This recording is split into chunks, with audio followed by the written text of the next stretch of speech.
It's the intergalactic soul, the honorable brother, the revolutionary yourself, Darius Lockhart, and I'm here to tell you to watch Powerbombshells every Sunday at 1 p.m. Eastern on the Fight Game Media YouTube channel. That's right, every Sunday at 1 p.m., and that's on time, every time, because when we stand together, what time is it?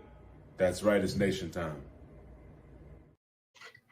Hey everybody, welcome to episode 105 of Powerbombshells. I am Sam, that is Mel. We are just two broads talking about the wrestling that we watch and also the bullshit that comes with being a wrestling fan because people don't know how to act.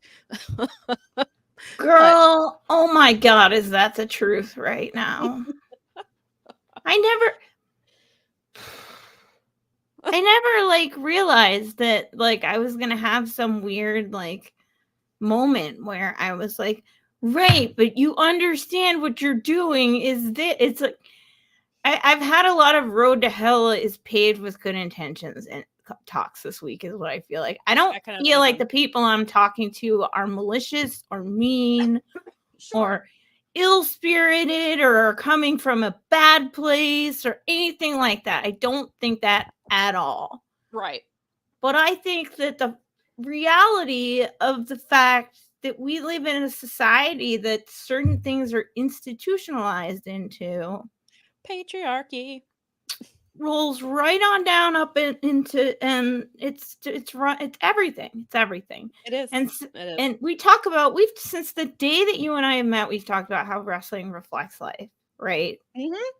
This the mirror. Is a microcosm of a larger issue that is playing out in Western society. And agreed. So as frustrating as it is to be a North American wrestling fan, I'm trying, and I'm not as caught up as everyone else, but I'm trying to celebrate the wrestling that is out there that doesn't necessarily represent but it's hard because there's little threads, little people that are making points about. I was just talking to someone that very big important someone in our network here about the fact that, how do I justify Bryan Danielson talking about how great Vince is, but that's not our place. We don't have to justify that. That's exactly it, and that's it. That's on him. He made the choices to say what he said. Exactly. John Cena made the choice to go to Vince's birthday dinner months after he retired. They have agency. They're adults. They don't need their hands held. Thank you.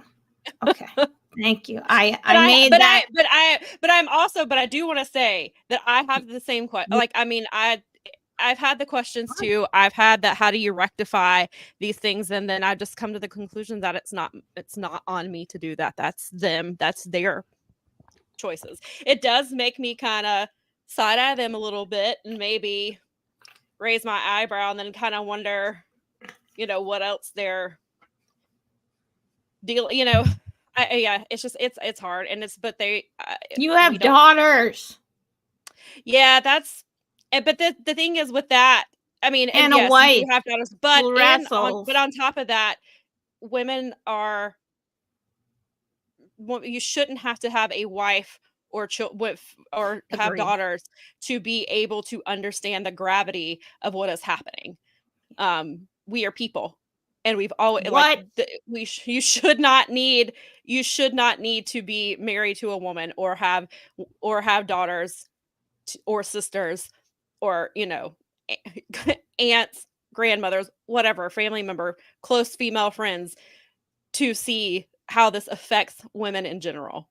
And I hate that. I mean, I understand why that's an argument because some people just, but I hate that argument as well. We're women, but you don't, people without spouses or without daughters and things like that, they should be able to wrap their minds around you shouldn't have to have those things to sympathize with a woman who is being attacked or assaulted or in a systemic situation because of the company that they're in. And I know that it's the hard and I know in some cases that if you're not in it or don't have a close you don't have close proximity to it, then it is hard to understand. And I get that. And I'm not trying to belittle somebody because of that. But I hate that argument. It was like, you most likely grew up with women, all like you have classmates, you have lady at the grocery store, woman who cuts your hair. Like, you've had women in your life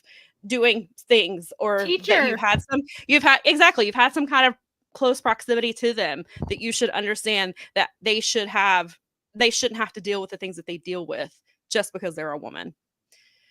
But And I had that very conversation, it's a few times this week about the fact that it was like, but yeah, that but's been we've had to use that a lot. It's a tough time. We're all at a crossroads, because I just said this. We're at a crossroads because we know the thing that we love needs a house cleaning, and that house cleaning is going to be hard. Well, you have to want to do it, because last night, Dynasty, and I believe they're called Dynasty, they're a wrestling promotion in Albany, New York. Is this the Velveteen Dream They people? surprised. Well, yeah. Listen, they did not announce this, so the people who paid for this show were not expecting this. Did not get the decision or the choice to decide if this is what they wanted to spend their money on, and so they brought Velveteen Dream out last night. He worked as a babyface. He won clean, and they didn't give. And then this morning they're online talking about how they gave him a second chance and all this bullshit. But if you stand by what you said, you would have announced him prior and let fans make a decision on whether that's what they wanted to spend their money on or not. And it was the first match. So, I mean, I guess people, if they wanted to, they could have walked out, but they just paid their hard-earned money in a shitty economy to come support independent wrestling, and you put a predator on their card. Then they had a guest timekeeper who was Rita Chatterton. What the fuck are you doing? Oh my God. I remember that screenshot I sent you this week, and I said, bruh. Mm-hmm. Like, sometime, like, bro, really? Yeah. I don't know what to say. I could not wrap my, like, first of all, I was like, yeah, of course, I'm not surprised as an indie who booked Velveteen. I guess that name's not trademarked, because I think he was wrestling under that. I have not heard confirmation. I don't know if he was wrestling under his real name, which is Patrick Clark, or if he was using Velveteen Dream. I would have assumed that would have been trademarked, but maybe not. Regardless, he goes on a podcast where there's no pushback on the things that he's claiming. All he did was he apologized to WWE because he wants his job back. There was no pushback on anything he said about these people who came forward against him. Like, and his argument was that he wasn't arrested, so he must not have done it. Do you know how many people who have done the things that they are accused of and they don't get arrested because there's a lack of evidence? Oh my God. There's also a loophole in Florida that helped keep him out of prison on top of that. That's like the worst argument. And if I were his legal counsel, which I'm nowhere near ever being anybody's legal anything, I would not advise him on that defense. Yeah, that's apparently his defense. And for some people, apparently it's enough.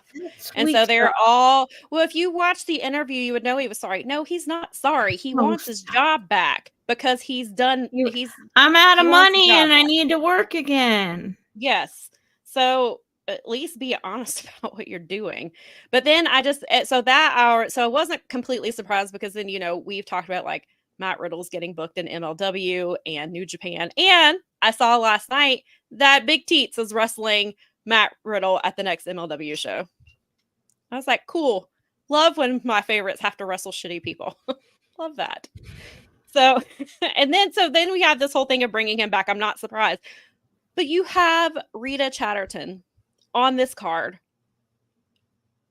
Well, not on the card. You bring her in as a guest timekeeper. But what the fuck are you thinking? Like, yeah.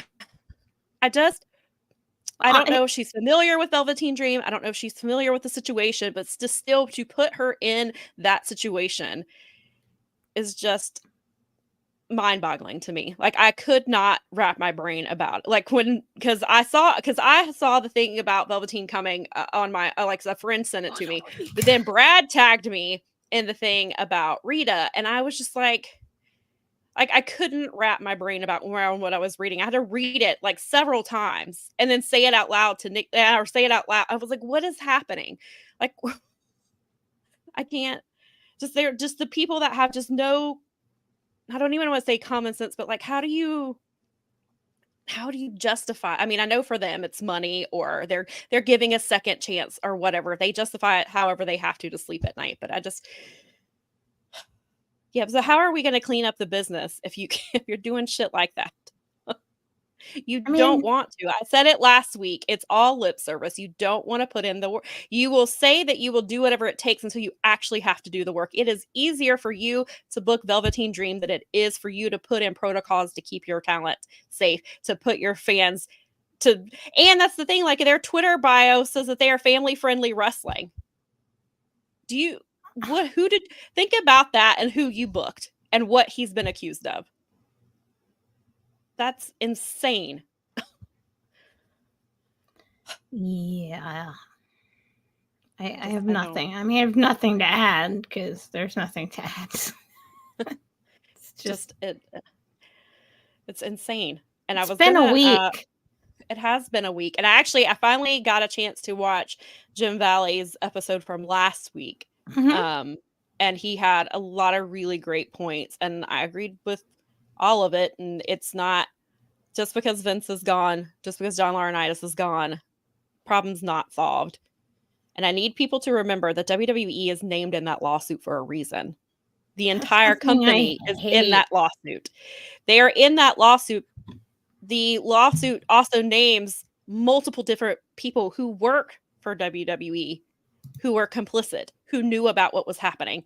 Those are just people that were named in the lawsuit. We've talked about this before. How far down does it go? We don't know. That's not our place to, make that decision. That's not our jobs. We're not investigators. We're not the people investigating this company.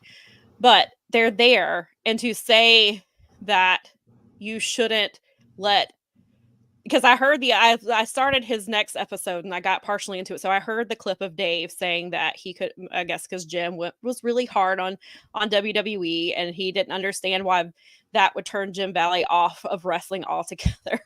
And I was like, and I get what Dave is saying. However, it is systemic. That's generally how this stuff works. You can see it when we saw it in the Me Too movement. It's systemic. It happens in corporate America every single day. It could be happening at your coffee shop down the street. It could be happening where you buy groceries. It could be happening anywhere. And to say it's happening for a really long time. Yeah. It happens in the White House. It happens in every facet because it's systemic. It's patriarchal.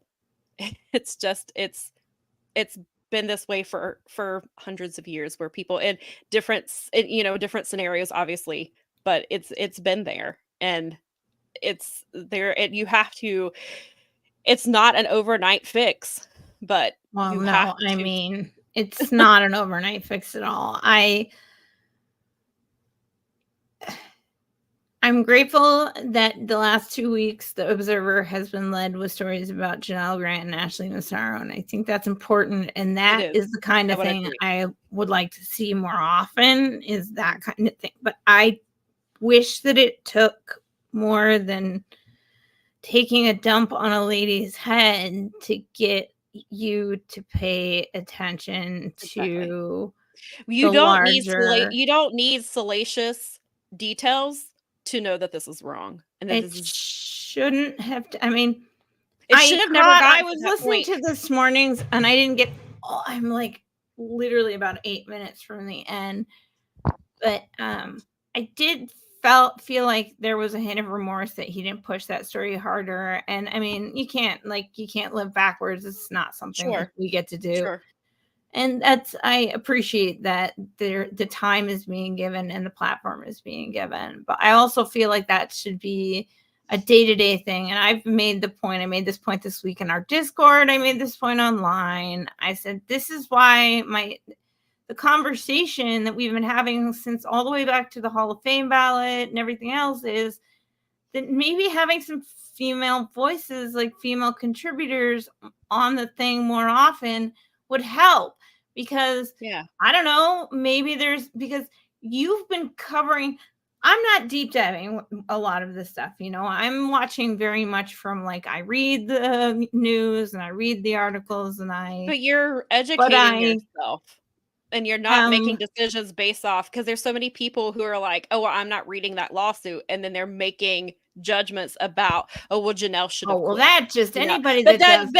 But see, my point is, even if you aren't deep diving, you are at least aware of the facts and you're keeping yourself updated. And it's hard to read. And you and I've talked about this. It's a lot to have these conversations with people day in and day out, and to be talking about the stuff and day in and day out. It does take it's a toll on you. Yeah, it's just, I mean, I had a week this week a little bit too, because it's very triggering. It's frustrating. I don't consider myself some kind of over the top feminist type. But I don't think, and you said it, I don't think like it's not talking about feminism. This is just about like equality of humans. Like humans should be treated equally. Like, this is my space. This is your space. Keep your hands to yourself. Keep your things in your pants, especially at work.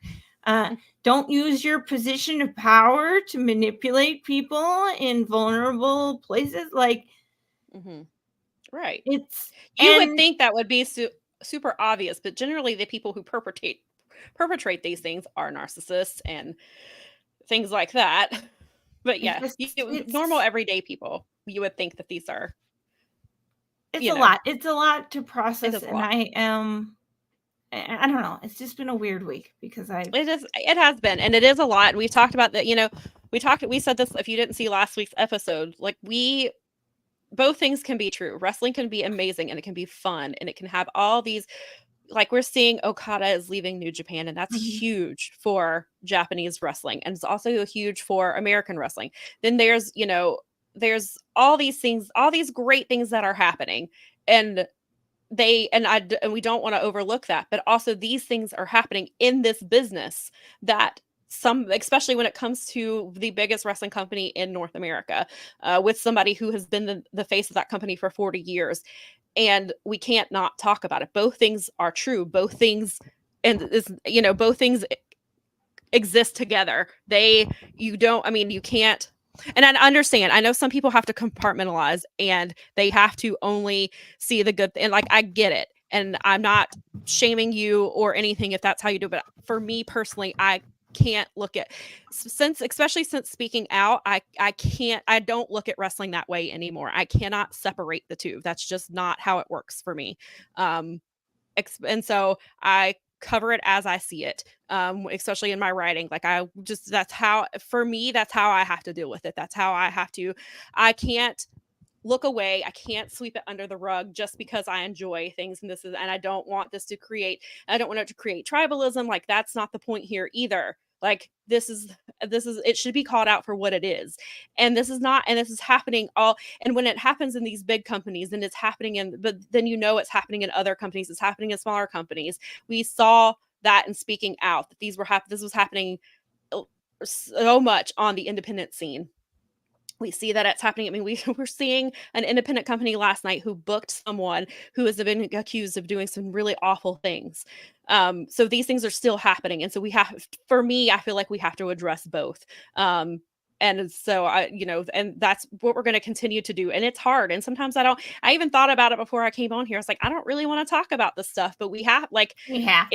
I inserted myself a little far into the conversation. I'm not going to say indignant, because I think the arguments I made were perfectly fair, and you can judge for yourself. It's in our Discord if you're a member. If you're not, like, if you're cool and you say that you heard it here and you subscribe, like, maybe we'll let you in.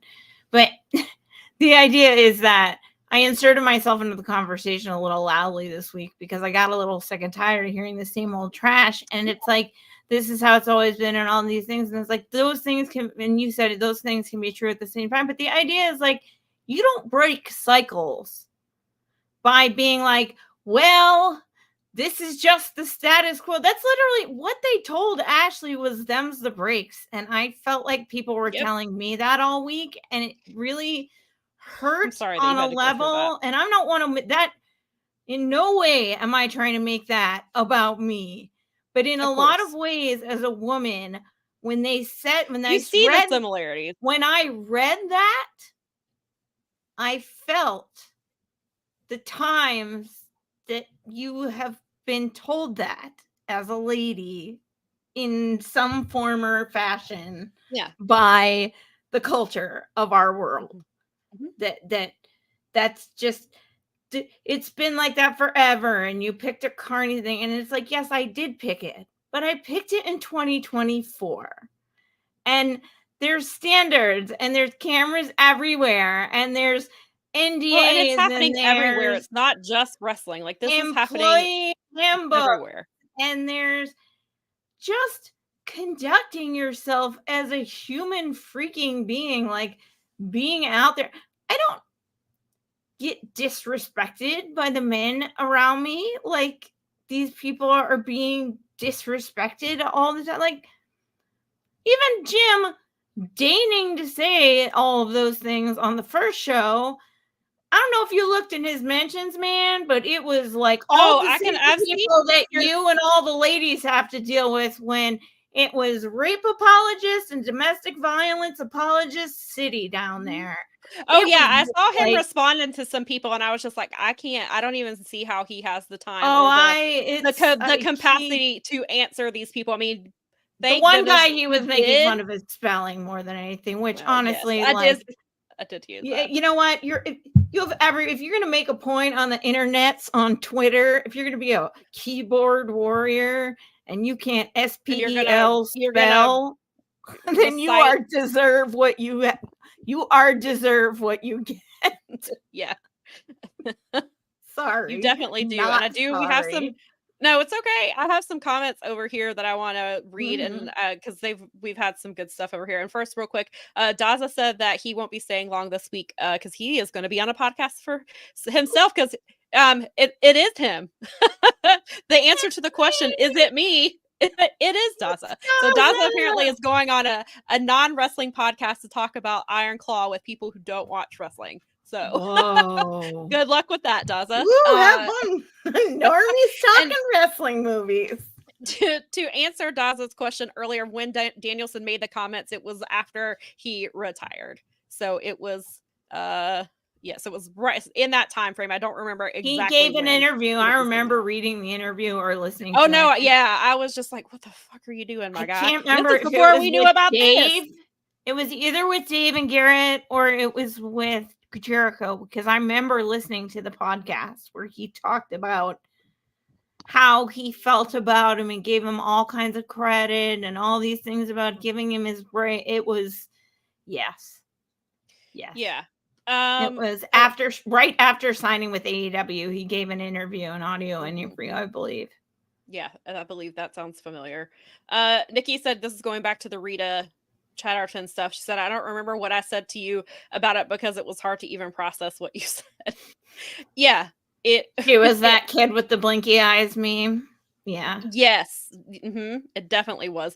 So Hassan said, I understand that journalists don't want to share the gruesome details, but I think that's an issue in itself. And I think the details may change a casual watcher's mind, which I agree with you there. And I'm just saying you shouldn't have to have the salacious stuff to have empathy for this person. But I do think I do understand what you're saying. I think that is a good point. That's for some people, they need to be kind of jarred in, like they need the jarring information to realize, hey, this is really bad. Like, it's not just she's being, catcalled at work or, things that. So I get that. And so I think that's a good point that Hassan makes. He said, in my mind, WWE have no motivation to change anything in its culture. The product is not suffering and there's no boycott from the fans. Yes. And there then never will be. No, there never will be. And I've talked about this many times, that I talked about this a lot with Vince when the stuff about Vince was coming out 2 years ago, when we were finding out about the other NDAs, that they are very much a, hey, look over here, not over here. Look at what we're doing over here. They even did, when I make this point often, information came out about Vince and I think 2 other women, and literally the next day they fired Mandy Rose. That's what everybody was talking about, that they fired Mandy Rose and why they fired her, and that whole thing, which is important. They should be talking about that. And I don't want it, because what they did to Mandy Rose, I think, was wrong. I think it was they fired her for reasons that are just we've talked about that in depth, but I mean, and I'm not saying that you should not talk about what happened to her. You should, but it was very much, that's in line with what they do. This lawsuit comes out. So what do? They make you think that Cody has given up his spot to The Rock. and they focus on that. That's what they talk about. And that's what they want everybody else to talk about. And you can do both, because that's what I was doing. Because unfortunately I have to watch wrestling for my job. So for my side job, I have to watch this. If I didn't have to, I would not be watching WWE. I wasn't watching it before, and I would. No, you're getting paid to do it. That's the only fucking reason to do it. So, but Hassan is right. There is no boycott. They aren't really suffering. But that's it. And they never will, because they don't either. They're not as deep in as the rest of us, so they don't watch, wrestling content. They don't read, and they don't whatever. But more than that, they don't care, because they don't care. It's okay with them. They are fine with their product. They don't care how stinky it is. And I mean, I've had the same existential crisis a few times with things like the NFL has been my big one, where it's like, yeah, do I want to watch this? Do I want to support this? Do I want to be I was working for the Panthers in 2016 and 2017, or 2017 and 2018. I was doing game day stuff and so I was coming in, I was working on Sundays, or Thursdays, as it were. I was working these things. I was working in the team store, helping. Was over with the women's stuff, so I was generally helping men find things for their partners to help them. They're like, do you think my girlfriend would like this? I don't know, sir. I don't know your girlfriend. But so it was like that type of stuff. But then, and so I already kind of felt, you're a girl. Don't you know what every single girl? Yeah. Aren't we all the same? It was coming from a good place. So I would ask, but it was always, I got those questions. I got those questions all the time. Do you think my wife would like this? A jeweler. I totally get it. Yeah. I was like, maybe. Does she like these type of things? But then I was doing that stuff, and I enjoyed it, but then I just started feeling like, I was like, I don't feel comfortable taking a paycheck from the NFL. Then a little bit of stuff started coming out about Jerry Richardson. We didn't know the full details yet, but it started to come out, and it was like, I feel like it was like late December, early January. So the season's winding down, and I was just like, I feel gross taking a paycheck from the Carolina Panthers, knowing that Jerry Richardson works here. He had not been fired he had not left at this point. And I was just like, I don't like this feeling. I don't like this. And so after the season was over, I was like, I thought it over a lot. And then I was just like, I'm not coming back. I cannot take a paycheck from them as much. And I've been a Panthers fan since they came here, and it's still and I had a hard time in the seasons after that, when they were even with him gone. I had a hard time watching and just enjoying. And I was like, and then finally I had to just be like, it's not the player's fault that he was doing these things. Like, they are not. And so I had to it took a while to get there. And still sometimes I'm just like, I'll think about it and I'm like, I can't stand it. And so it is hard to consume these things. And then I have the Braves are obviously my favorite baseball team, and have been for a very long time. And then they have a player who was accused of domestic violence a couple seasons ago, and that was really hard. And I don't cheer for him. I don't talk about him because I usually tweet during games. I don't talk about him. that's the only thing I can do because that's his contract and he's with it. It's hard, and I know a lot of people struggle with stuff like that. So it's everywhere. It's not just wrestling. It's in football. It's in baseball. It's in the movies you watch. It's in a lot of things that you consume. And so it's hard, or at least for me. Maybe not everybody has an existential crisis when they try to support the things that they like. I think that's what's important about what, to me, how I took what Jim was like Jim's shows, plural now, because some jerks made a big stink about things that didn't exist yesterday.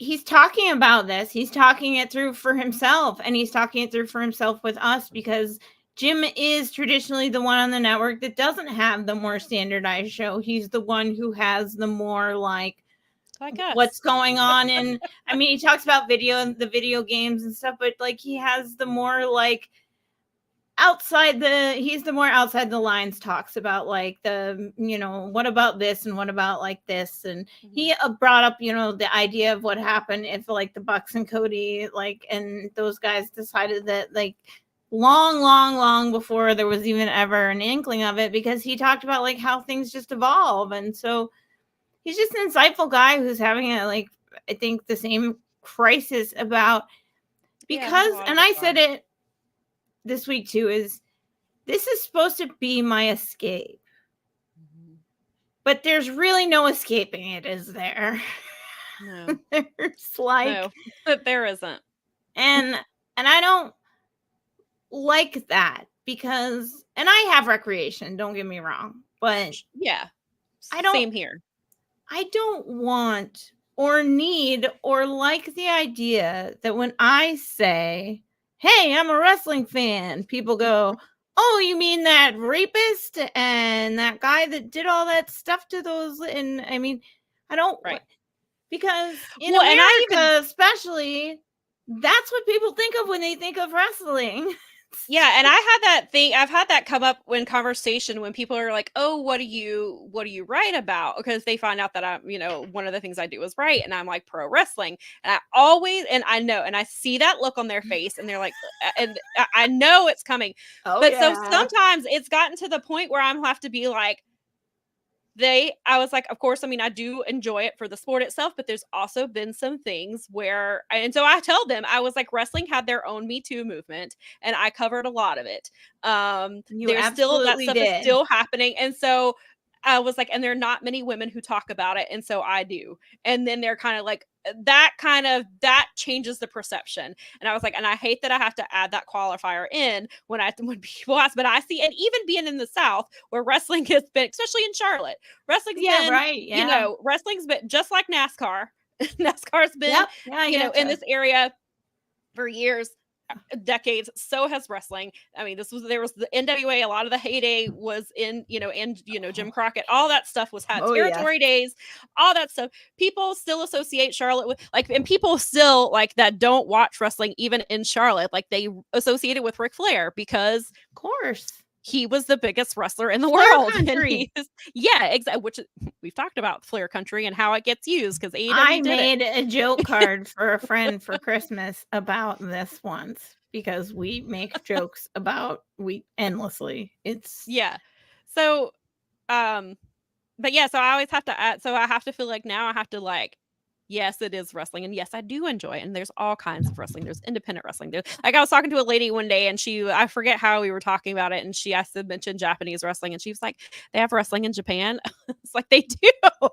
I helped out a friend because of Japanese wrestling. There's wrestling in Mexico. There's wrestling all over the place. And they were just shocked. They thought it was just like a North America, like a United States thing. And I'm like, no, there's wrestling all over the place. No. As a matter of fact, in the other places, they kind of do it better.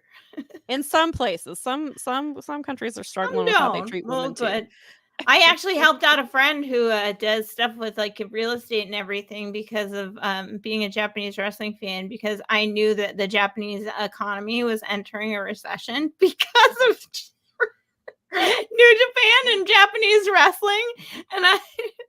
And then a few hours after we talked about that, the UK went into a recession, and I was like, well, I was talking to my friend the other day, and he was like, "What?" And I was like, "Oh yes, the Japanese economy is entering a recession." And I was like, "Yes, their stocks went. It was basically the equivalent of the stocks going from $86 to $2.60." And he was like, "I did not hear about that." And this is like someone who, I mean, legitimately works in real estate and finance. Like, funny. it was so hilarious.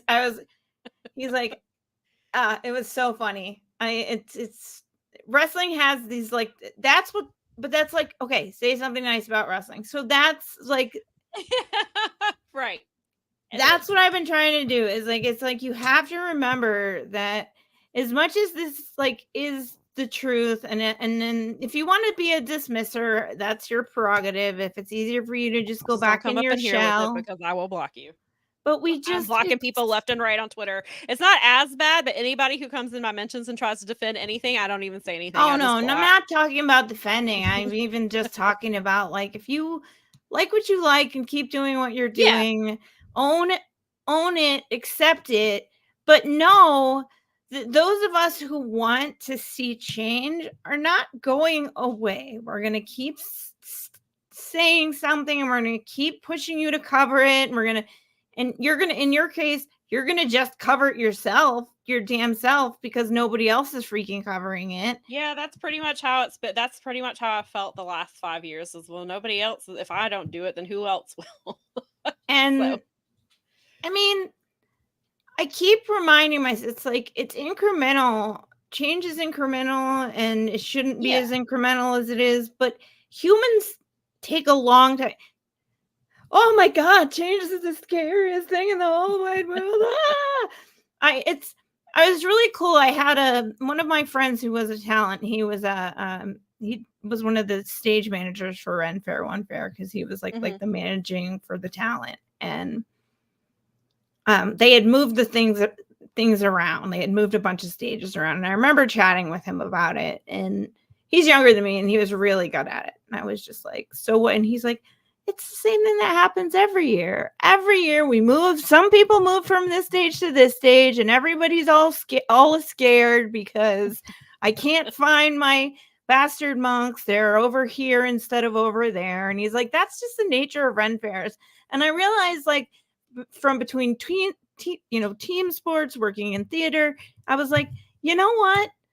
This person who is at least 10 years plus my younger is so right. It's like, and it's something that I keep it with me, is like, even I do it. My knee-jerk reaction sometimes is I don't want to, and then I'm like, okay, stop, take a breath, engage your as I've been joking with Bob about, engage your primate brain and not your lizard brain. And the thing that separates us from the animals. And go ahead and remember that, like, for all these other things over here, there's been some wins. And little wins build into bigger, and squeaky wheels get the oil. Like, if your people are bothering you in your mentions, it's probably because you're speaking some kind of truth they don't want to hear. And awesome. Keep going. Like, I think that I think some of the reason that Jim ruffled whatever feathers he ruffled and pissed off whoever he pissed off and didn't piss off anybody at all is he was speaking his truth. Yeah. And he needed it and I get it. And he has a good platform and he used it because we need to say these things out loud. Yeah. And acknowledge them. And agreed. And again, I didn't agree with every single thing. Well, of course. And nobody is. I mean, you don't have to. But what I agree with the passion and heart of it. And he's been a fan far, far longer than I ever could be. So that's where I'm at. Definitely. David suddenly talks about wrestling to people they see, like the choreograph stuff. Yes. And we've joked on here too. And we joke about that a lot, about how people, and I always joke, I'm like, oh, so you mean the doctors on Grey's Anatomy aren't really doctors? What do you mean? Yeah. Like, isn't that fake? Yeah, like everything you watch on television. What do you mean? But yeah. You mean those hobbits were real? Yeah, right. Holy crap.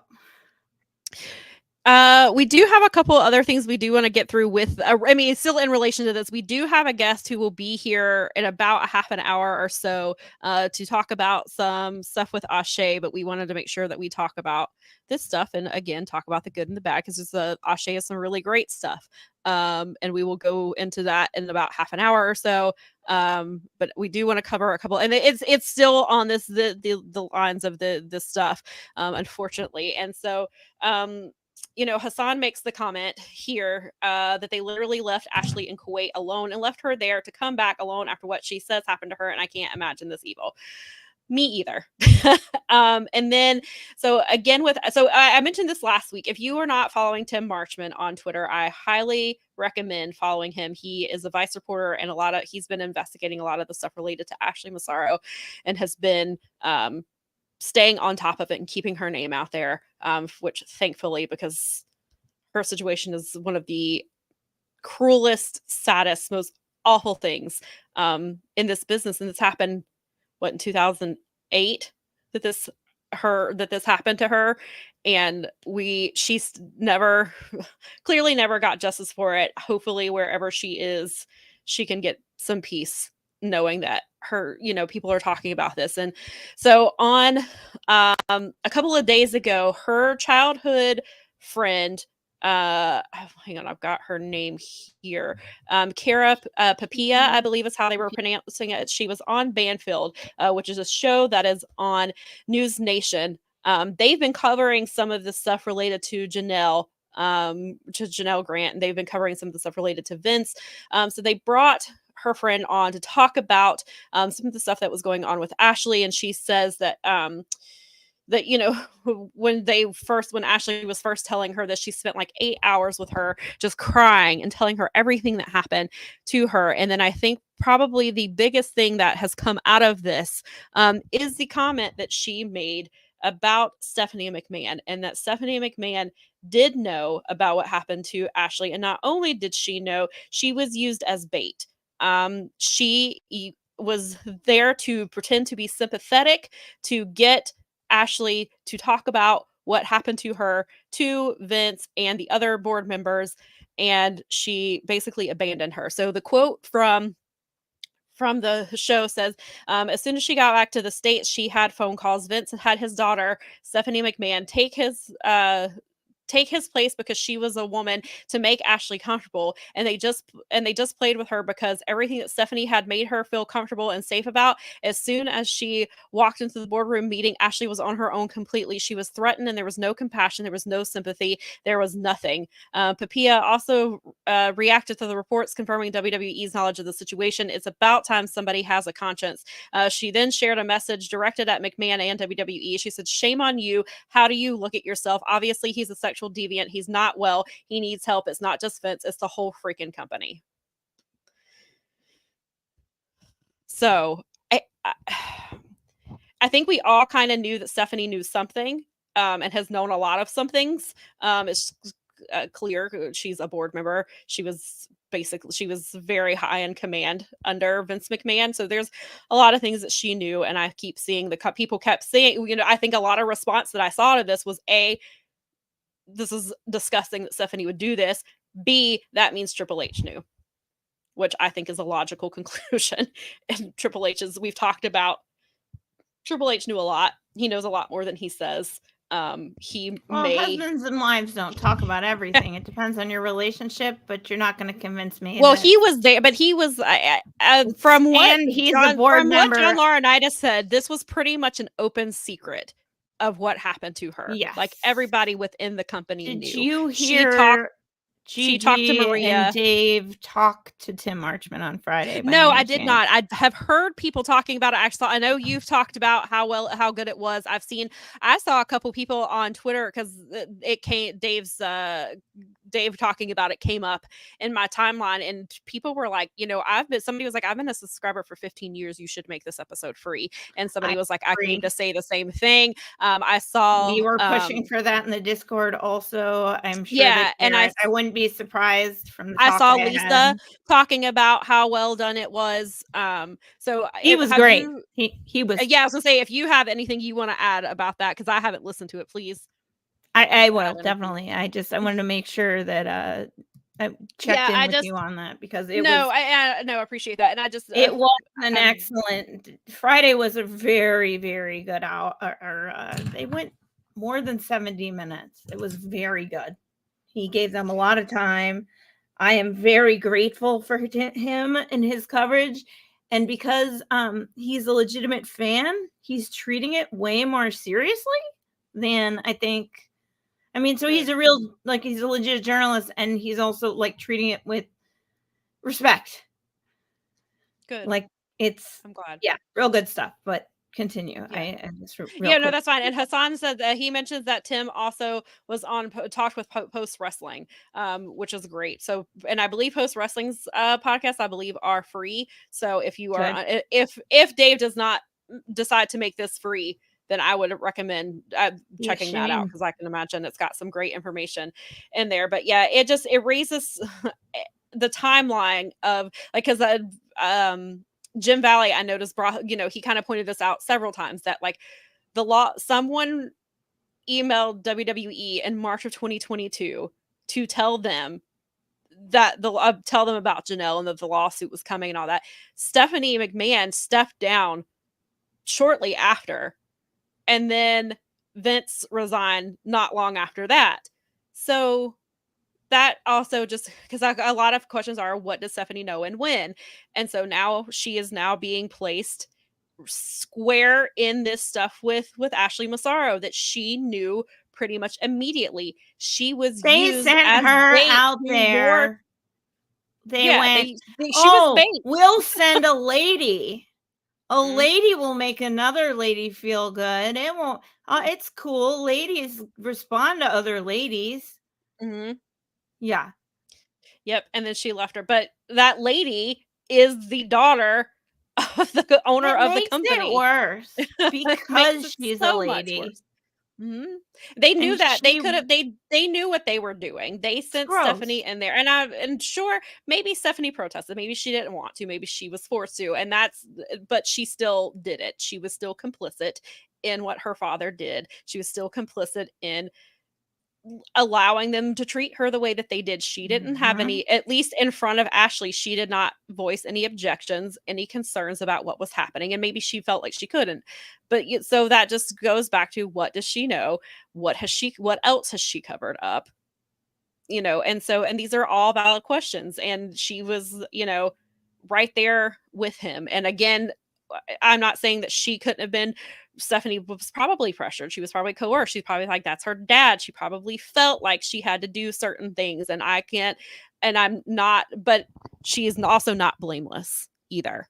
But she's also a corporate officer, and she's concerned with the bottom line. And she took over for a little bit. Not only did she take over, but when things were tumultuous after they had buried her, when things were tumultuous, they even did the same thing where they were like, let's bring a lady in, and not just any lady, Stephanie McMahon. Well, and they even brought out Jim. And it made the stock price go up, though. That tells you the reality of the life we're living, is that the stock price stabilized. It did. Yeah. It worked exactly the way that, even for shareholders, and these are billionaires, these are not normal people. The people that trade in these things are bazillionaires, or they're managing bazillionaires' monies. That's it. That's who does this stuff. They all knew. Yep. Yeah. And Jim made the point that when Vince came, when the allegations first surfaced, and how they brought him out on TV, and Stephanie is the one who led the "Thank you, Vince" chants. That's why they put Stephanie out there with him. They're like, oh, well, his daughter's standing by him, so clearly it's okay to invest my money. this company. It is okay for me. And we talked about how those fans reacted because they were treating him as the Mr. McMahon character, which is not very far off from the real man. Are blissfully unaware and unconcerned with what's going on, and kind of always have been.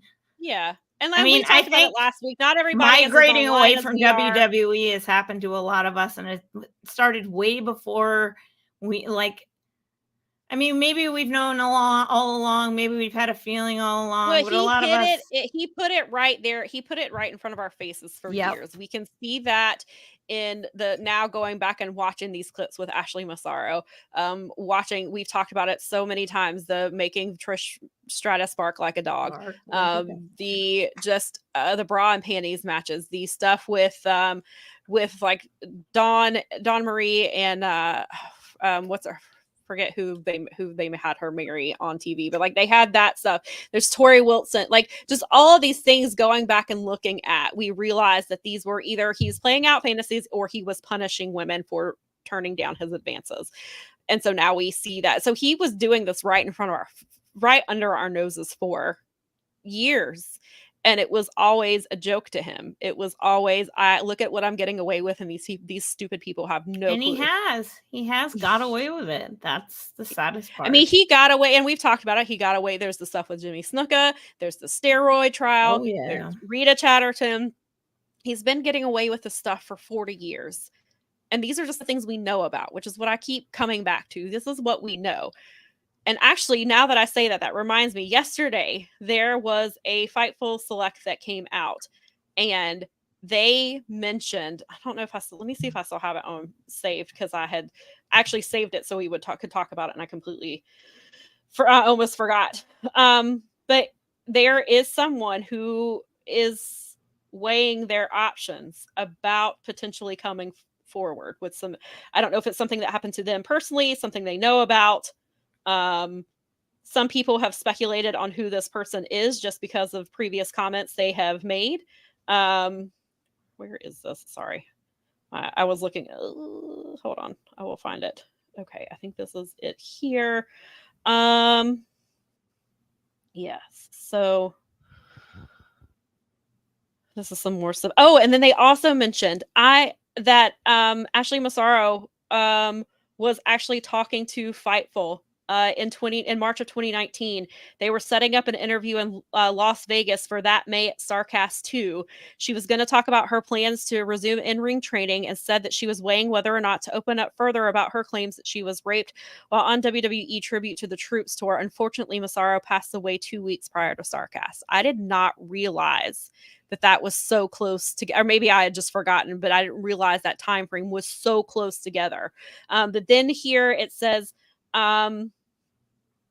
this was also something kind of interesting. It says, based on the talent that we've spoken to, they've not been briefed or told that they can't speak about the nature of the lawsuit in interviews or appearances, and several have been asked about it. While we've heard so far that no other companies are actively participating in the investigations, we've heard that talent from several other U.S.-based companies have been given the green light to speak about issues or participate in the investigations if they feel comfortable doing so. So that's people in TNA and AEW who could potentially, they have the green light to talk about things.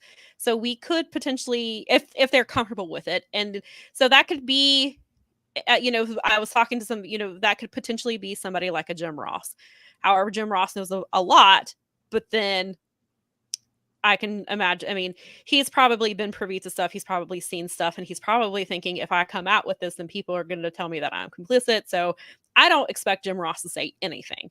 He got so mad at that Dark Side of the Ring episode for the plane ride from hell that he doesn't want anything to do with that show again. So I don't see him coming forward about anything. Yeah, whatever. There's no way, I've read his books. There's no way that whatever was going on, there's no way that he didn't have some level of knowledge, because he was too close and doing too many things for Vince for too many years and you can take that however you want, but that's just right. I read his books. He has documented being with Vince during X years, doing X things in X cities and X places. Yep. So, and all those places include these allegations. So whether you knew or not, is for, I guess, everyone to decide, because we're not going to have, because that's like hearsay, and we can't do any hearsay doesn't do anything in court. But I don't know. It's the same thing with Jericho. It's like, I read those books and I hear these stories. Yeah, and it's like, and it's not a big leap. This is not something that just goes on in the wrestling industry. Anything where there's money and celebrity, even, you know what? Even on a minor level, even anything that seems like more like cooler than the other thing can get out of hand. People are crazy. They'll push as far as they think they can go sometimes. And you can't live life on the edge and be like, but I never touched anybody inappropriately. Right. Of course. I mean, right. I'm not saying right or wrong. I'm not saying you meant to or didn't mean to. I'm saying it's really hard for me to believe that you didn't accidentally even brush somebody's something that you shouldn't have. Yeah, and so I don't expect him to say anything, but then there's people like, there's Paul White. There's even just like, there's the Hardys, there's Matt Sydal, in TNA, there's Tommy Dreamer, there's Gail Kim. There's people who could potentially, who are in other companies, who are being given the green light. Should they want to talk about this, they could. So I do feel like at some point people will start coming forward, maybe if they feel more comfortable, if they feel protected. We've talked about this before. There's a lot of reasons not to come forward and not to talk about these things. But so having that green light, I think, could potentially open up all kinds of things. And then, so down here at the end of the select, it says, we've spoken to one former talent who has indicated that they are weighing the options of whether to tell their story via the media or whether or not they wanted to take legal action. We will not provide their identity unless they approve of such. So there is, again, more information could be coming. We've talked about this. I've said this many times. I don't feel like we're even scratched the surface of the information that we know. I think that we've talked about it before. There's the playmates that were hired in the 80s to be his assistants that had to sign NDAs to even be his assistant. We've talked about whether those NDAs would even hold up. I'm sure that they could, if they want to, they could have a lawyer look at that and be like, you know what? This doesn't stand up. Feel free to talk about what happened if you would like to. One doesn't, it kind of kills the other. I mean, if a judge puts this through, it basically says that they're void. I mean, that is essentially, and I took from Gira and Dave's interview that Tim Marchman had filed the Freedom of Information paperwork. Yeah, I know the way that they were talking about it. The way that he said that, like, that's in process and going on, I just took from what he was talking to them about that he has made that request. And it's unfortunately, for people that don't understand how Freedom of Information Act works and why this is relevant, is that there was an investigation done through the military. It was done through the Navy, through NCIS, because they were in charge of that base, even though the people that assaulted and were implicit in Ashley's assault were representing themselves as Army people. So it was NCIS who did the investigation, and the results of the investigation are classified and subject to Freedom of Information requests. And I know several people because we've assumed obviously that Tim Marchman would be one. Probably NBC News. Very much took Wall the way Street that Journal he was talking to them. Wall Street Journal, I assume, probably did, because they've been very much. They've been covering the story. See the redactions on that thing. I know one of my reporter friends has put in an FOIA on this. Good. Because the more people who, and Bix has said that he has as well. The more people who put in information for a specific, the quicker it goes through the pipeline. Yeah, the quicker they tend to work. So we're hoping that it will come out faster because more people are. Well, what happens is they have to open up the file and they have to go through and put black lines through things that the public can't be made aware of. Yep. So they got to redact it heavily. I can't wait to see that document, because there's absolutely no reason for them to deny that request with everything that's come out at this point. Right. Agreed. So and you do have grounds to refile, but they can drag it out, and that's frustrating, and I don't like that. That would not be a good Right. look. Before we, because our guest should be here shortly, I do quickly want to pivot over to the Raychell Rose stuff, and if we have to, we will table it and come back at the after that conversation. But so last week we talked about Raychell Rose and what happened to her at Reality of Wrestling. Very briefly, if you missed it or have not heard this story, Raychell Rose was a student at Booker T's Reality of Wrestling. She was being stalked by a fellow trainee. She tried to go to police. They basically said they wouldn't do anything because she wasn't in a relationship with this guy and never had been. But then they told her anytime he comes where you're at, you need to call, you need to report it. And so we'll document it. So that's kind of how they handle it. The school was aware. Kevin Burkhart is the person who is right underneath Booker T. He runs the day-to-day operations. He kept telling Raychell, "Oh, I'll tell Booker T. There's no reason for you to talk to him." Booker T. claims he didn't know about it. But she has said that due to one of the incidents where the police were called at a bar where he showed up, that Booker T heavily implied that she was no longer welcome. And so basically he fired her for being a victim of stalking instead of doing anything about the student. So she did this with Fightful last Saturday. And then on Booker T's podcast, he addressed some of it.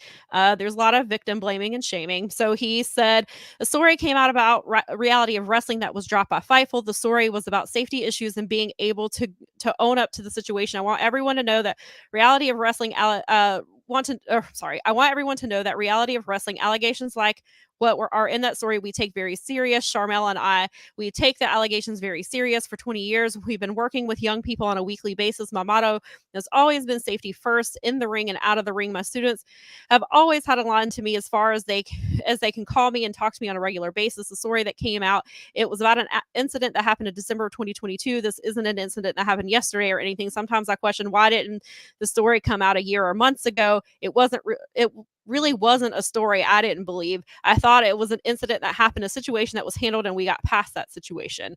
He also said that, so he claims that on the night of in question, this is where the police were called to the bar.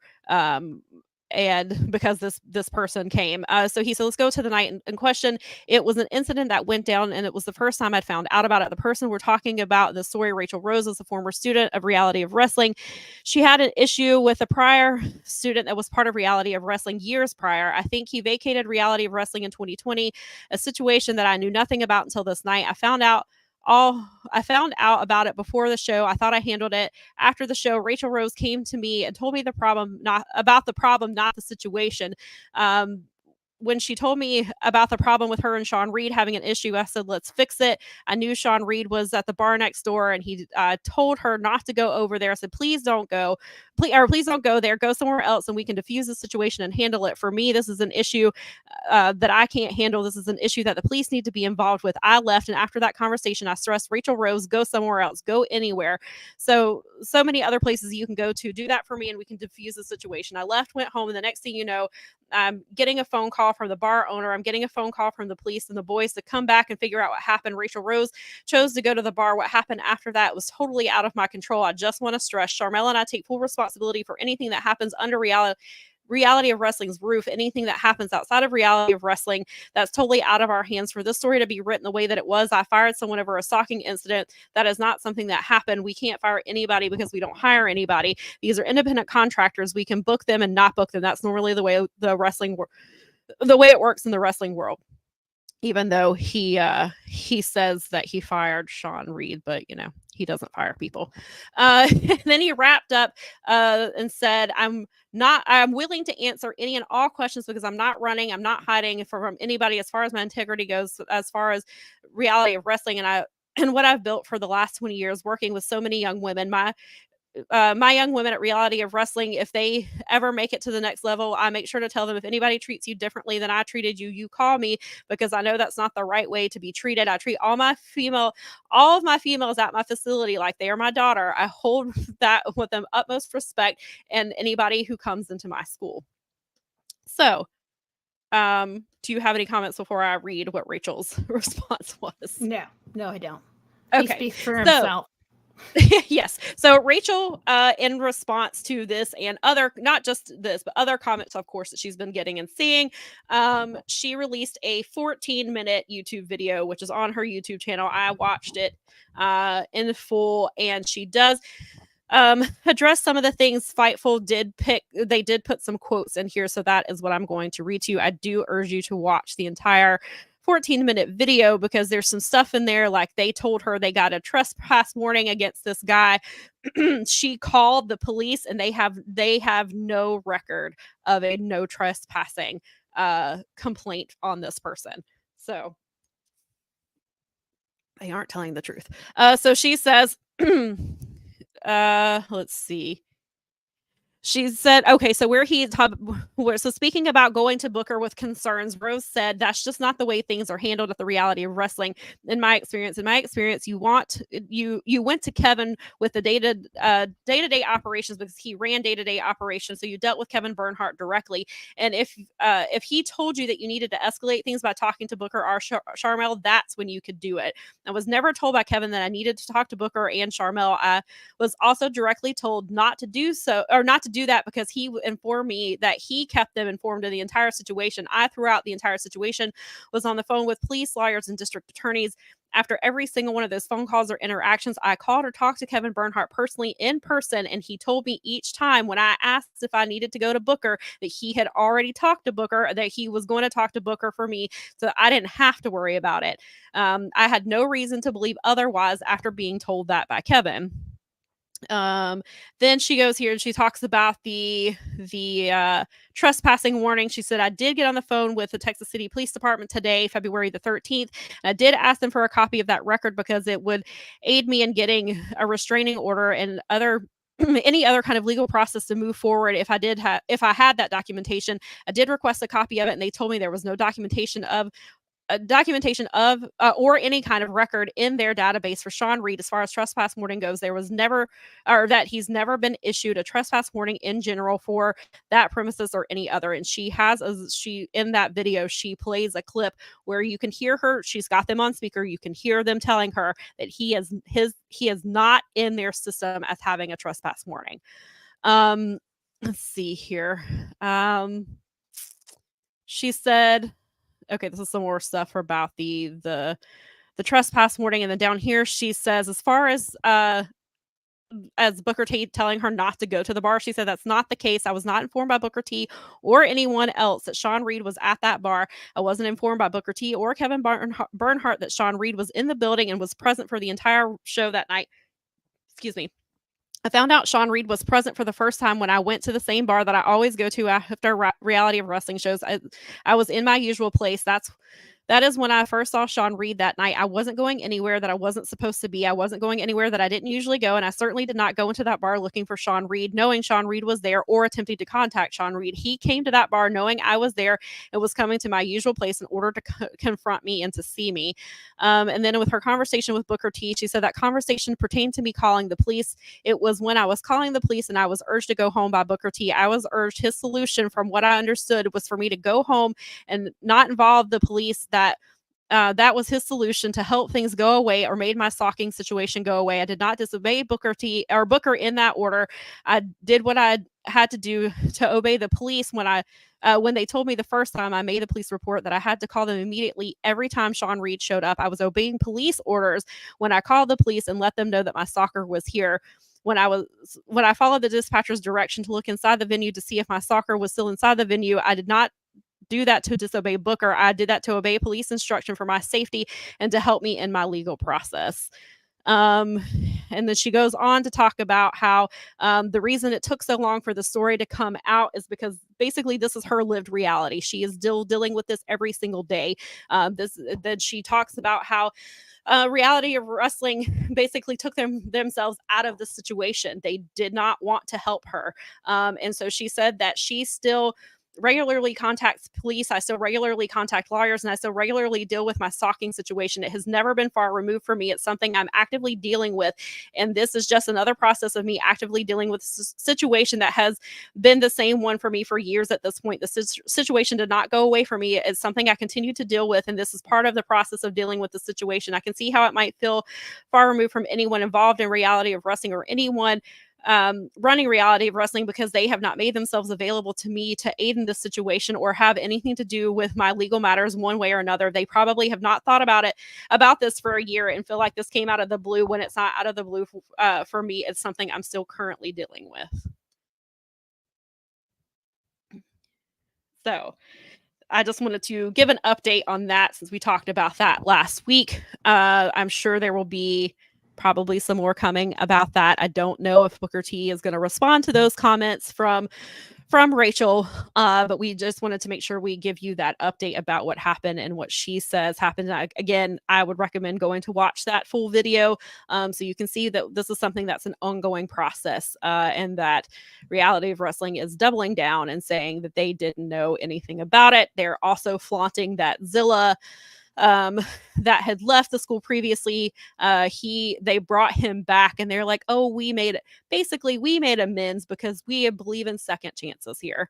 So yeah, Hassan brings this up as well. The most scary thing for him in this case is the stalkers carry a gun. Yes, the stalker did have a gun. He openly admitted it in a Facebook response that he did bring a gun. He claims that he was never going to shoot it, but how do you know that when you say you're so angry that you brought a gun and then you're like, oh, I wasn't going to use it though. It's just very weird. Very weird. And Booker T, by some reporting, knew that as well. So yes. And if that's true, we have bigger problems. Yes. All right.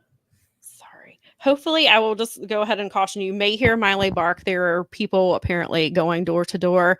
Looks like they're maybe canvassing voters, so you may hear Miley bark, and I apologize ahead of time. What timing? Yes. Okay.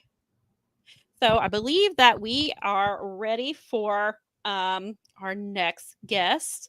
We promised that he was coming, and we appreciate him taking the time to be with us today. So we are bringing in Chris Lea. What's up? Hi, What's up? How you guys doing today? Oh, good. Welcome. And so Chris is a reporter for WRAL TV and Raleigh, and also he does some work with CBS Sports as well. And he is on the Asé Wrestling commentary team. And so he's here to talk with us about Asé 2, which will be happening next Saturday, the 24th. I will be there in person, and I believe Mel will be watching. I will be watching. I am, now that we've got the clicky code. Got my technical skills. I will be watching for the second time. I appreciate that. Like, I love that there's a way to stream it. I was just waiting, and now I know Absolutely how to get my code. And we're glad that you are watching, and hopefully many more people will be watching as well. Yeah, definitely. And so I believe the information comes out tomorrow, correct, on how that they will be able to watch Asé 2. Is that correct? Absolutely. And all the updates that you want, follow us on social media, AséWrestling.com, Asé Wrestling on social media, which is ASE. That's how you spell it. And then of course, AséWrestling.com, all the information there. So just excited for the second one, and it's going to be a really good show. Me and Darius actually just finished talking for like 2 hours, so it's going to be nice. Cool. Yeah. Very love cool. that guy. So nice to we do love Darius here at Powerbombshells. So I know that you have a little bit of, I guess, tell everybody about your wrestling background. I know that you used to be a wrestler yourself, correct? Yeah. So I started wrestling at CWF Mid-Atlantic in 2012.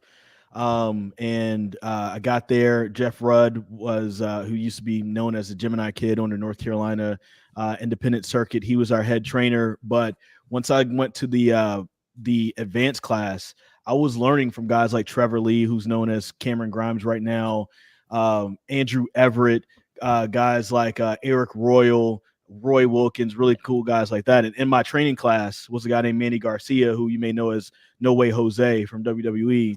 So it was a really cool group of guys. And a lot of the shows that I was on during that time from 2012 to 2016 had a lot of those guys, but then also Adam Page, Cedric Alexander, Caleb Conley. The North Carolina, wrestling scene was just amazing around that time. It's amazing right now, but a lot of names from that time you now see on television somewhere. I can't forget about Andre Chase, who is Harlem Bravado. Who is there? Corey Hollis. There was so many big names that were just in and around the area. So yeah.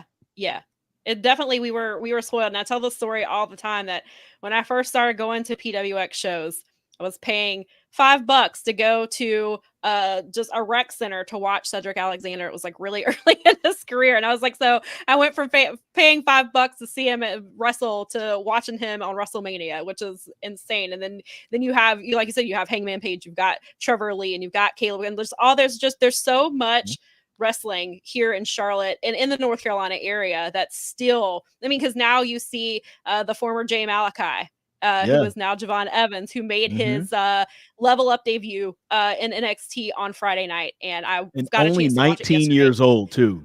I first saw him when he was 15, and I was so impressed with him. And I was like, what do you mean he's 15? I was like, is that legal? And it was funny because on commentary, not everywhere.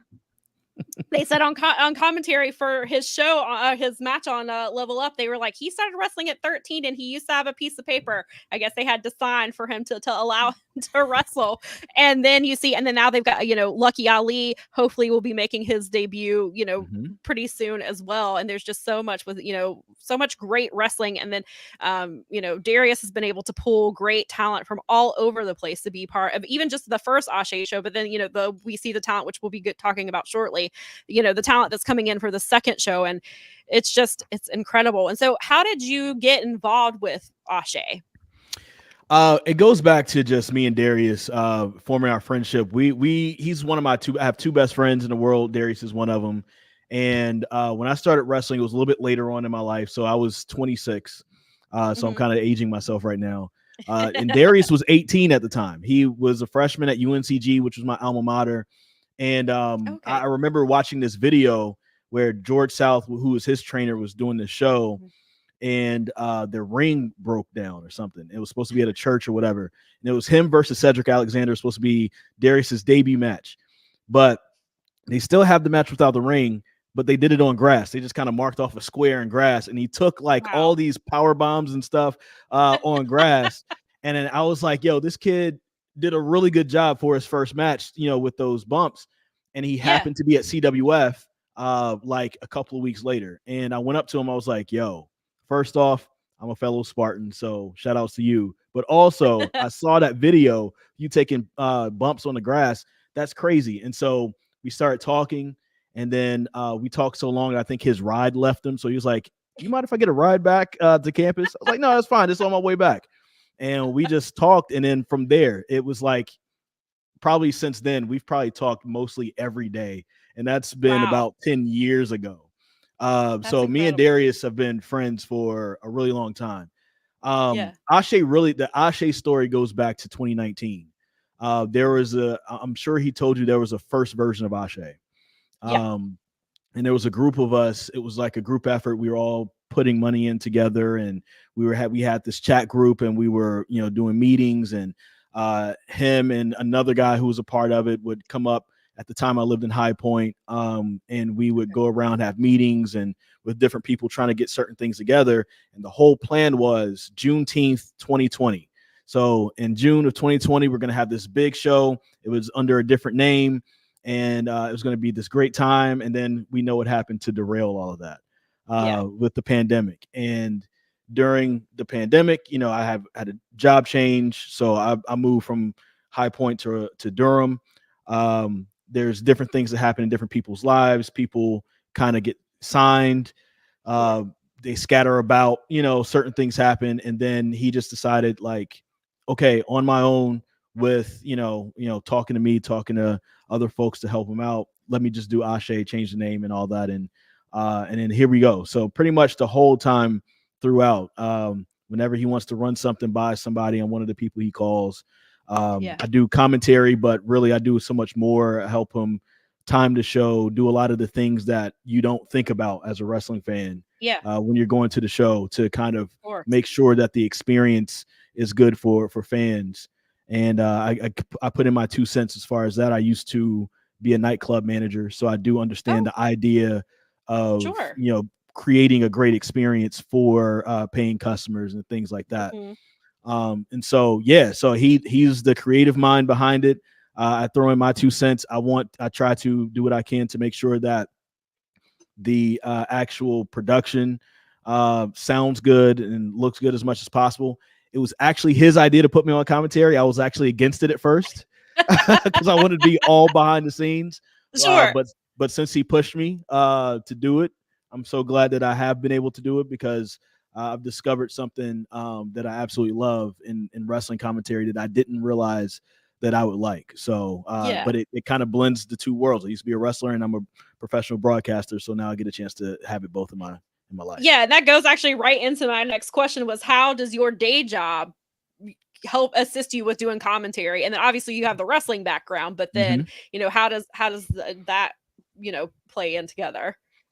It's easy, man. I mean, I don't want to make it seem easy. I don't want to say that, but like, like the fact that I'm a lifelong wrestling fan, and I used to be a pro wrestler, and I understand what it's like to be in there and to train, to have the moments of doubt, to have the moments of triumph, to win, to lose, to be in there with talent that, would go on to win big time championships and wrestle all around the world and on television. I understand that feeling. Also, I realized that I started getting into broadcast journalism early. My first job was at the Greensboro News and Record the summer before my freshman year in college. Wow. So that means that this year in June, that makes 20 years of me in journalism. Wow. So I'm really dating myself, because I'm going to turn 38 later on this year. And you saw what? You're still way dated under, so you're good. That's all good. All good. Well, we're up there. I love it. It's lovely. We're up there. No, I just think it's really cool that your things like come back around. Yeah, no, things absolutely come full circle. And which is funny, because I got that early start into journalism, and which was one of the reasons why I didn't go train for wrestling that early. Because I always thought about it like, I want to become a pro wrestler. And what got me there really was had a hot start. My college years were amazing. Worked at the News and Record, worked at 102 Jams in college, did some stuff for MTV in college, was a backstage correspondent for the 2007 MTVU Woody Awards. MTV was looking at me to hire me, sending me scripts every day. Graduate in 2008, and we know what happened in 2008. All of a sudden, the same emails that were sending me stuff like, "Hey, we want you to try out for this show," those emails started bouncing back. It was between me and I forgot the guy's name, but it was between me and this guy that played on One Tree Hill, that they were looking at to host this new show that was going to be the TRL version the dance version of TRL. So I'm thinking at 22, I'm going to New York, I'm good, I'm going to be out in front of everybody. And the economy was like, no, you aren't. Exactly. And that's when, if you remember, the switch from hosted shows on MTV switched from, we have Jersey Shore. It became like all of the reality shows. TV. And so original content. So like life took me through a journey. I got laid off at 102 Jams for my full-time job, then hired back part-time. That's when the club thing happened, and I was just trying to find my way. And as I was trying to find my way, I was like, I need to go to wrestling school. And I did that, and then all of a sudden, local TV came. I worked at WXI, and I was doing that together for a long time. And then WXI gave me a larger contract, Sure. which took my time away. Which took my time away from wrestling. So Yeah. ultimately, I had to stop in 2016. But it is funny how things kind of come back around. So if you want to be in something, if you keep working at it, you'll definitely be a part of it for sure. Definitely. And so we saw when you got to do commentary for the first show that they brought in D'Lo Brown. So what did you learn from working with D'Lo?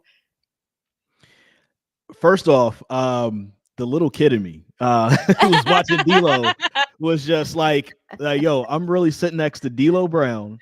And then when Rayhan and Tejas comes out to swag surfing, me and D'Lo Brown are swag surfing together. It's like, man, this is a moment. This is crazy. But no, I learned a lot because, that was my first time doing pro wrestling commentary. I've done play-by-play for other sports, but sure.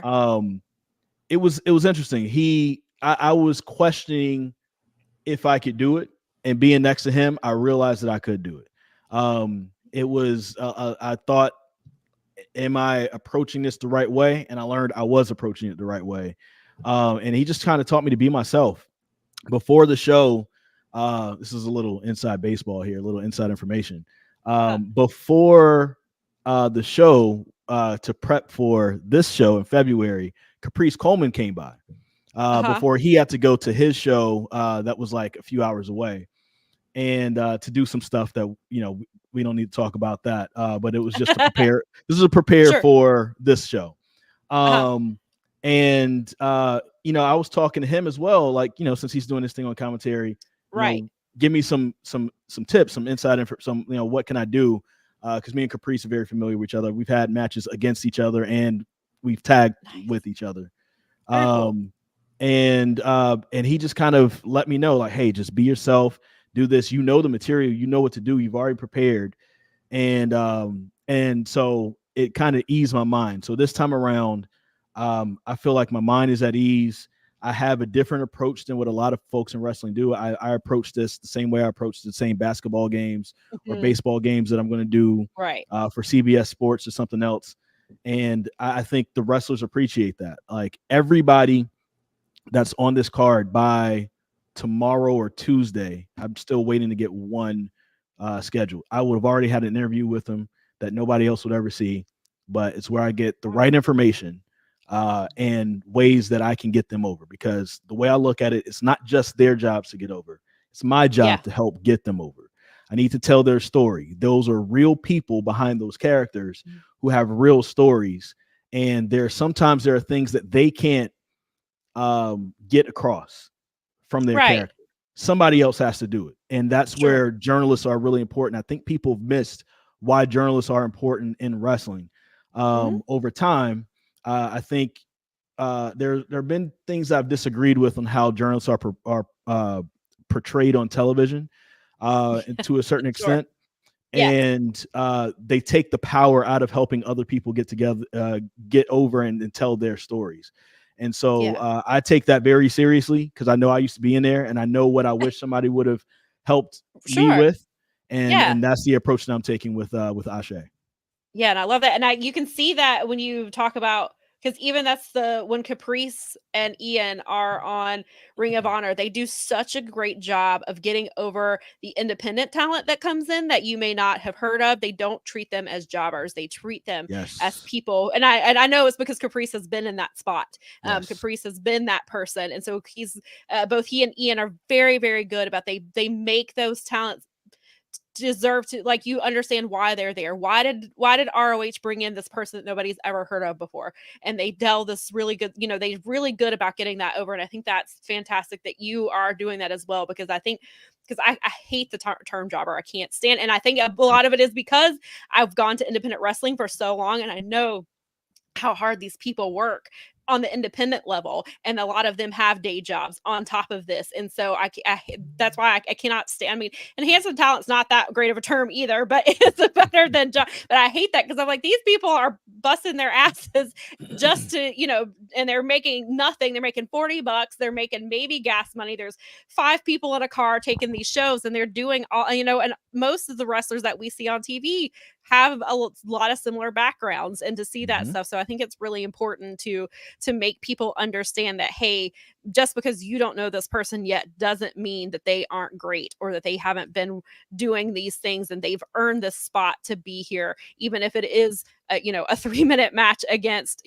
somebody from Dark Order or something like that. Like they've earned their spot to be here, and so I appreciate that you are bringing that into, especially with Asé, and where a lot where people may not be super familiar with some of the talent that they're seeing. Of course, they've seen Suge and they've seen Sunny Kiss and things like that, and maybe they saw Yaya for the first time on the first show, and now Yaya's going to be with Sunny Kiss in this show, and so they have a little bit of to go with, and so I'm really looking forward to that. And I think Mel, because I obviously was in the building, so I didn't hear commentary, but Mel was saying that that commentary sounded really great, that even the show itself sounded really good, which was so I'm glad to hear that too.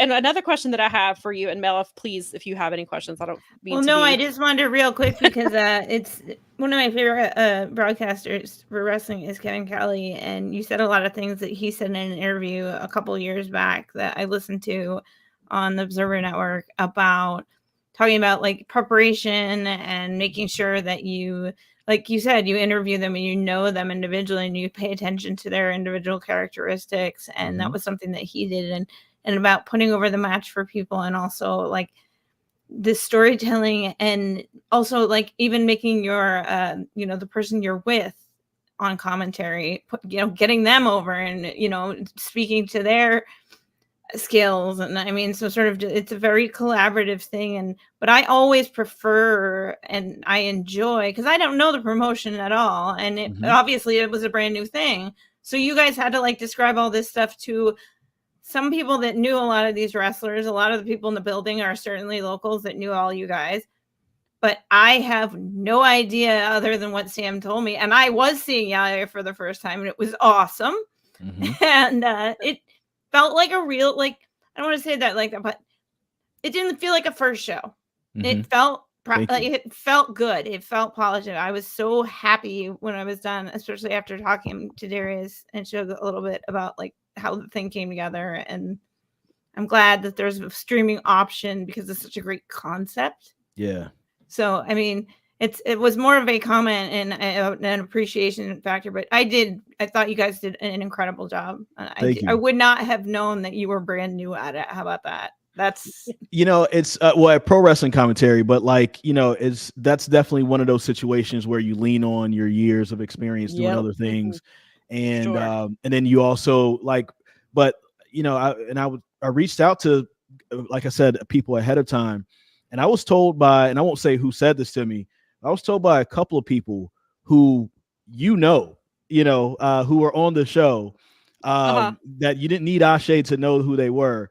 And they were like, nobody's ever done this before. Nobody, like, no matter where I've wrestled, nobody's reached out to me this far in advance to talk about this and to set this up.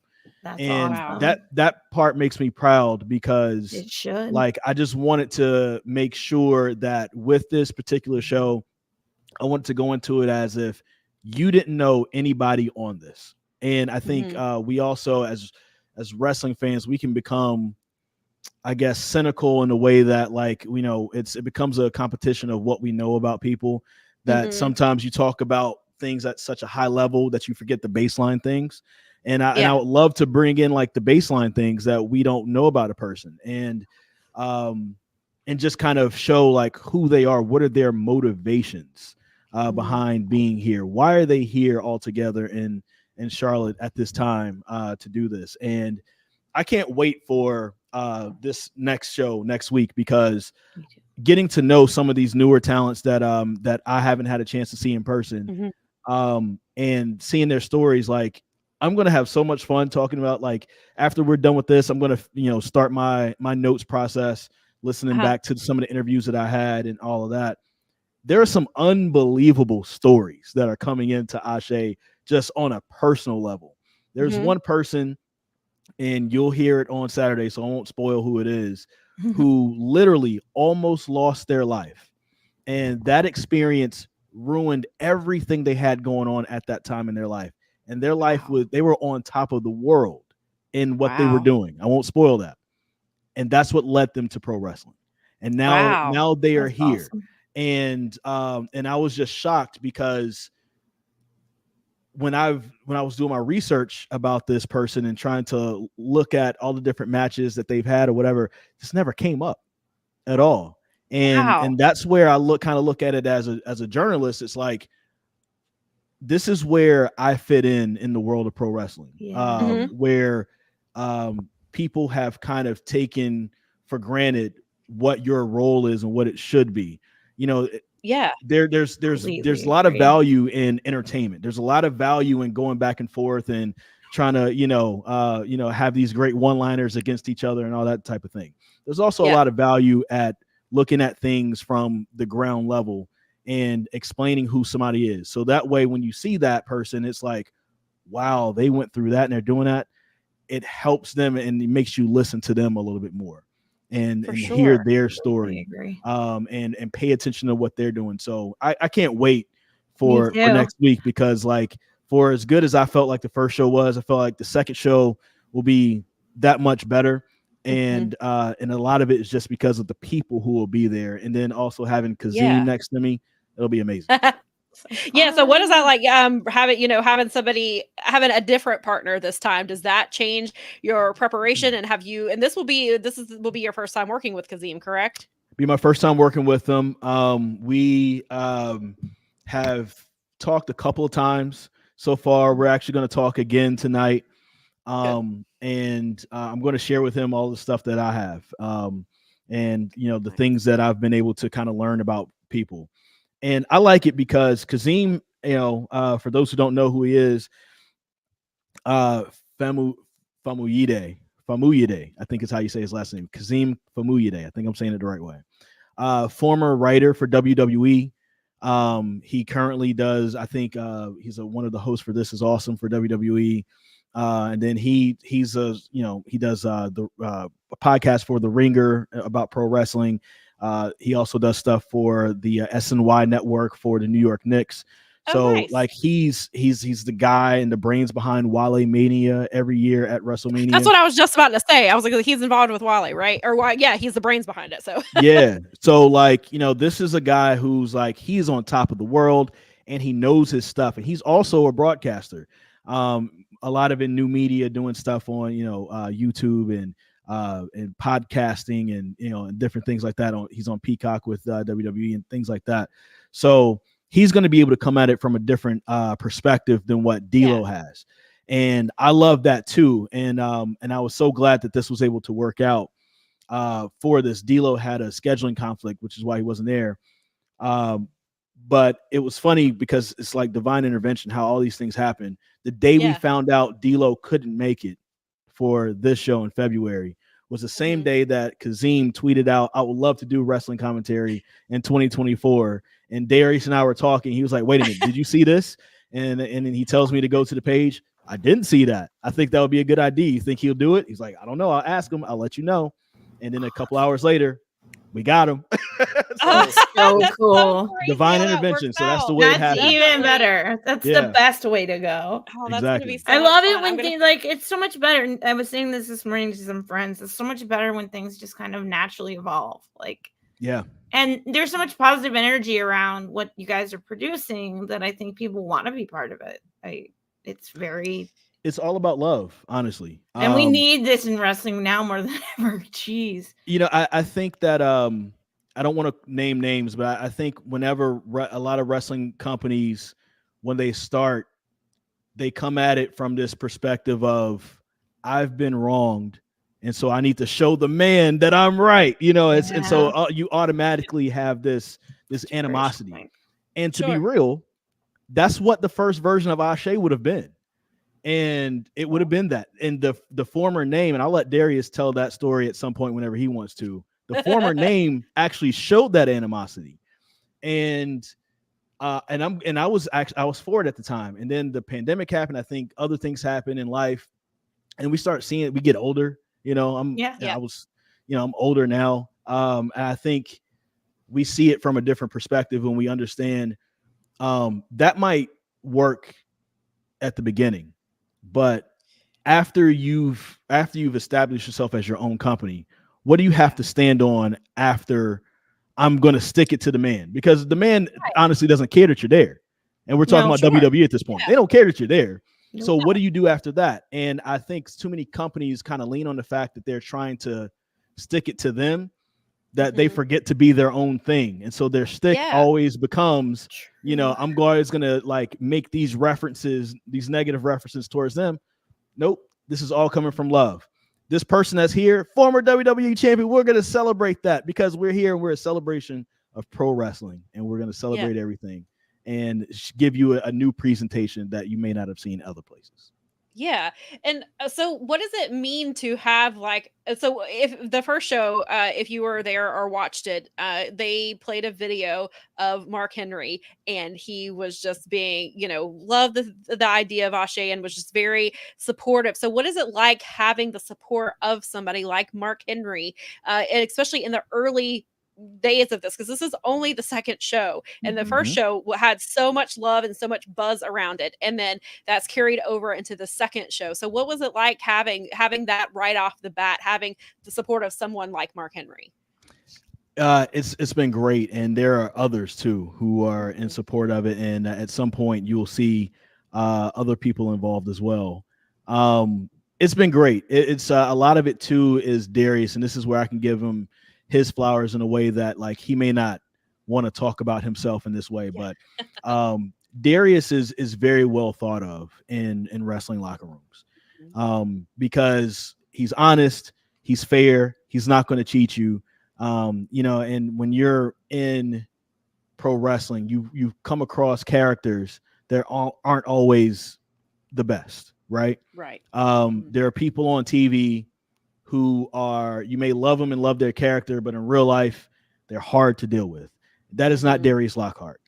He's a very, very good person at the core of who he is, and at the core of his character.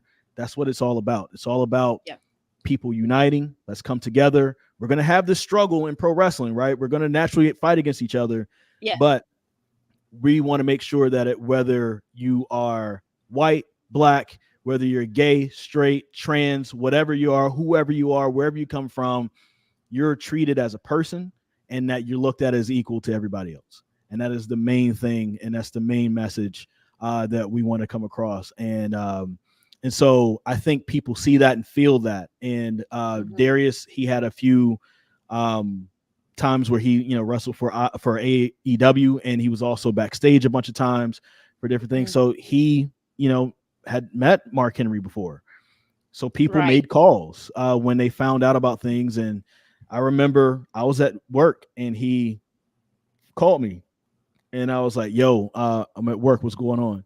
And he was like, really quick, let me play something for you. And he switches to FaceTime, and he shows me, and he was like, Mark Henry just sent me this. And so it was exciting for that. Cool. And there's going to be others at some point who will be involved. Teddy Long and Ron Simmons are going to be there next week. So, so it's going to be cool to have others involved as well. It's so exciting. And I think that's one of the things, like, I have known, definitely not on the same level that you know Darius, but I've known Darius probably about 10 years when he started wrestling more often for PWX. And so I was there for, you know, all of his title reigns and all of that stuff. And then, you know, our group of people that were going to the shows are still to this day, if we want to upset somebody, we'll be like, remember that time that they didn't put the title on Darius, the big title on Darius? Because that's how much, but Darius is so, I think that's what he's so, obviously he's an incredible wrestler, but he's so authentic. And I think that is why, I know that's why I am so drawn to him, and that's my friends are as well. Though those of us who have supported him he's so authentic, and you feel it. And I was like, I know how it feels for me and I was like, and I can imagine how being a Black person watching him, how I was like, because I know how he makes me feel. So I can imagine how he feels for, you know, other people who look like him, and, you know, have dealt with the things that he has dealt with. But he's just that it's not fake with Darius. I just, even conversations you have with him, even when we had him on the show and talking to him, I was gonna say, he seems like a cool dude. He just seems like a cool dude, like someone that just, humans, like the good humans, the really good humans, like they get things done because they are good humans. It's just the way things. I mean, and we need good humans more than ever. So I think that anybody else who's a good human that sees something like that, and someone that's kind of willing to lead something, I think that people are flocking to that. I don't think there's as much like toxicity rises to the top when it comes to things like social media and media, because that's what gets clicks. I had a very conversation with people this week, but that's not what all of wrestling is about. And it's not what people, I think, day to day, all of us are working very hard to get through a very difficult time in our history. And we just want to go have a good time and be cool around each other. And that was what I appreciate about him and Shug being. I mean, they gave us nearly an hour. They didn't have to do that. No, they were. I mean, wonderful. they just so cool. I'm very excited. I'm so glad I'm just having another one. That's the best thing. It's like, yay, this is keeping on going. The momentum and the fact that there are new, different names, and I just love it. I'm very excited. Yeah. And Nikki, who was my sister, she said Darius is such a great person. And I love his mama. We do love Mama Lockhart. Listen, I love her. When you meet somebody's parents and you understand like where they get it from, like I love Darius's mom. That's cool. Just like I love Darius. And I wish I had like, they're in Charlotte and I live in Durham. So it's it's not easy to get with them, but I wish I was around her a lot more. She's such an amazing person. She's when me and Darius had a little bit of a feud at CWF Mid-Atlantic, and I had some fun with her. Darius was a heel then, and I was a face. So I put him in a chair next to her during one of our feuds and chopped him. I said, "Do you want to get your boy now?" And she just kind of started laughing at me. But it was she's just so much fun. She has so many great words. Like she'll send me some well wishes and ask about my family, ask about my girls and everything like that. So that's lovely. If you ever get a chance to meet Mama Lockhart, you will definitely understand where Darius gets it from. Yes, he's been raised very well. Oh, 100%. And it's funny because even when Darius wasn't wrestling for PWX, he was taking some time off for injury. And then I think he was not involved in the company anymore. But, Mama Lockhart would still come. And she was like, well, they would ask if I would come. They'd be like, Mama Lockhart, will you come watch my match? Will you come? So like she had her, even though her own child was not there, her other children were there on these shows. And they would ask her and she would come. If she was able to, she was at these shows even without Darius being on them, and she was there supporting them, and she always come up to me and my sister and our friends and always hug us. And like I saw her at Asé before the show. It was after the media stuff, and I had gone downstairs and we were getting ready to find our seats, and I saw her and she just comes running over and she was like, I'm so glad you're here. And it was just, and I was like, of course. I was like, and I told Darius this when he was on the show. I was like, anything that you will do, I will support you. Like no questions asked. Because if you're involved, I'm in. That's all I need to know. And so that's what I told her. And I was like, if you guys are here, I'm here. And so I just really excited. Like Mel said, I'm so happy that there is a second show, and that because it's not easy putting on just one wrestling event, let alone bringing in. And then this first show had, Aja Kong, which still blows my mind that I got to sit front row and see, and she was there and it was, I don't know if you heard the interview, but I asked Darius, it's like, how did you get Aja Kong? And he said, respectfully, I'm Darius Lockhart. And I listened to that first one. Yeah. It was great. And I was just like, there it is. It makes sense. Made sense to me then. It makes more sense now. The more I mean, when too many people that are cool tell you a person's cool, you have to start. And Sam, you were there in the interview room. One of the things I thought was very cool about Asé, you saw that my cousin who lives in Japan was her translator.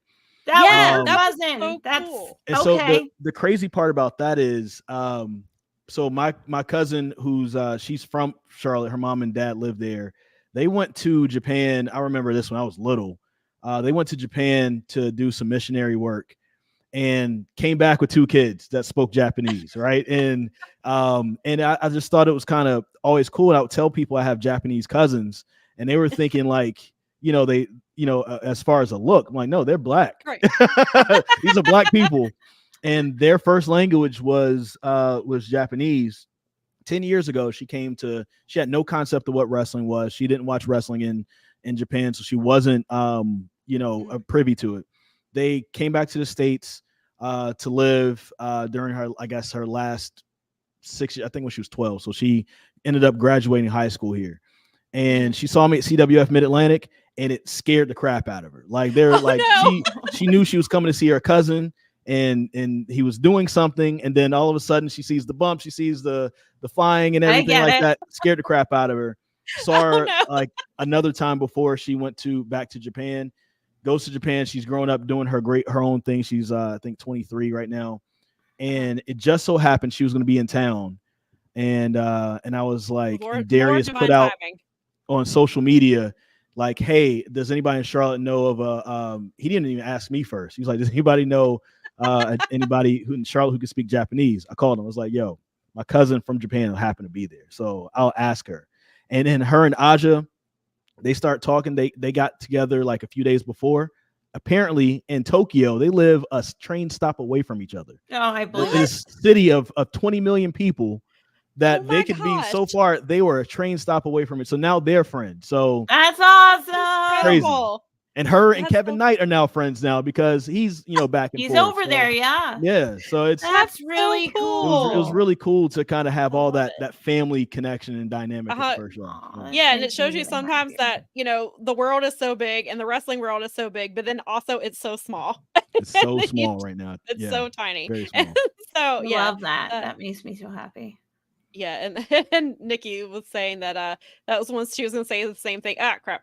Sorry, that our group will always be there to support Darius. Yes, absolutely. For sure. And this time we had one of our friends couldn't make it the last time, so he watched online and we were texting. So it was funny because we were in the building and he was watching, so we were all texting about we were texting him too, like he was there, but he's able to come to the show this time. So our whole group will be there on Saturday, and we can't wait. And I don't know how much time you have to stick around because I know you've got some other things, but if you gotta go, that's fine. I got a little bit of time. Yeah. Okay, because we were gonna preview some of the stuff, some of the matches, and let's do it. Stuff, and kind of get your opinions. And I think Mel put us a little slideshow together. Let me add this together. Okay. So I got this first one here. Yeah. And this is the performer, right? Because we have to remember that you guys do a musical performance as part of your presentation. You had Lute the last time. Lute, yes. He's from Charlotte, Sianka. I believe she's originally from Charlotte. This time she's an R&B act. Lute is signed. He has stuff out nationally. Sianka is a local artist who's bubbling a little bit. So we wanted to give her a chance to get in front of a new audience and shine. And one of the things that we wanted to do with this is I think pro wrestling has gone in so many different directions, and it's bled over into pop culture so much that we wanted to make sure on a local level we introduce pop culture back to wrestling as well. And so it won't be every show. There's going to be a performance, whether it's going to be music, could be comedy at some point. You never know. Nice. So you just got to be there for it. But we want to make sure that people are entertained all around.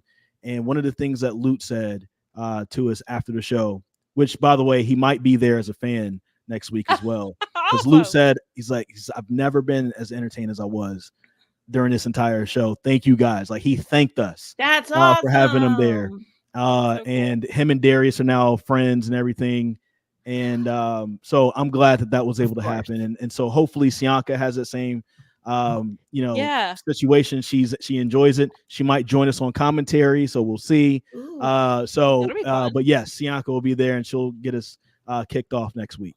See, and then I think I had a picture of you and Kazim there, and we talked about that commentary team. That wonderful looking commentary team right there. Yes. All right, and then this was one of the debut talents here. We have Raychell Chanel. I kind of put this together. I best guessed this, so just if you were somebody who watched Elevation and Dark like I did, then you have seen Raychell. I mean, obviously doing anything, but Raychell, I was so different and so much fun to watch. I really enjoy. And of course, and then that's when Elevation and Dark were having 3-minute women's matches and things like that. So you may not have gotten, and even in the time that you could see that Raychell had something very special and a lot of fun. And I'm very much looking forward to seeing. When I saw that Raychell was announced, I was like, oh, that's going to be fun. I don't even know what Raychell is doing at the show, but I'm here for it. She has a great story, and I can't wait for you guys to hear from that. And also can't wait for you guys to see what ends up happening with her at the show. Nice. And I did the same with the King Bees here because they just said in action. I didn't have a match for them. So we planted some seeds at the last show. Charity King had a match against Kiera Hogan. And boy, Charity King had a great showing. People in Charlotte seemed to really enjoy her. That was my first time seeing her, and she was so good. Really good. One of the things about her, and it was on commentary, but she started training, wrestled for 6 months, tore her knee up, and didn't wrestle again for another year and a half. So she was just coming back 6 months prior to that, from that knee. I'm sorry, a year prior to that, for a knee injury. Her first match back was with her tag team partner right there, Danny B, for the King Bees. And that's where the King Bees started. So I'm going to, of course, talk through that story and how that happened as well. But they are amazing. And they just basically were two performers who were looking for something, found each other, and now they found something. And now they are NWA Women's Tag Team Champions. So the NWA amazing. Women's Tag Team Champions will be in the building.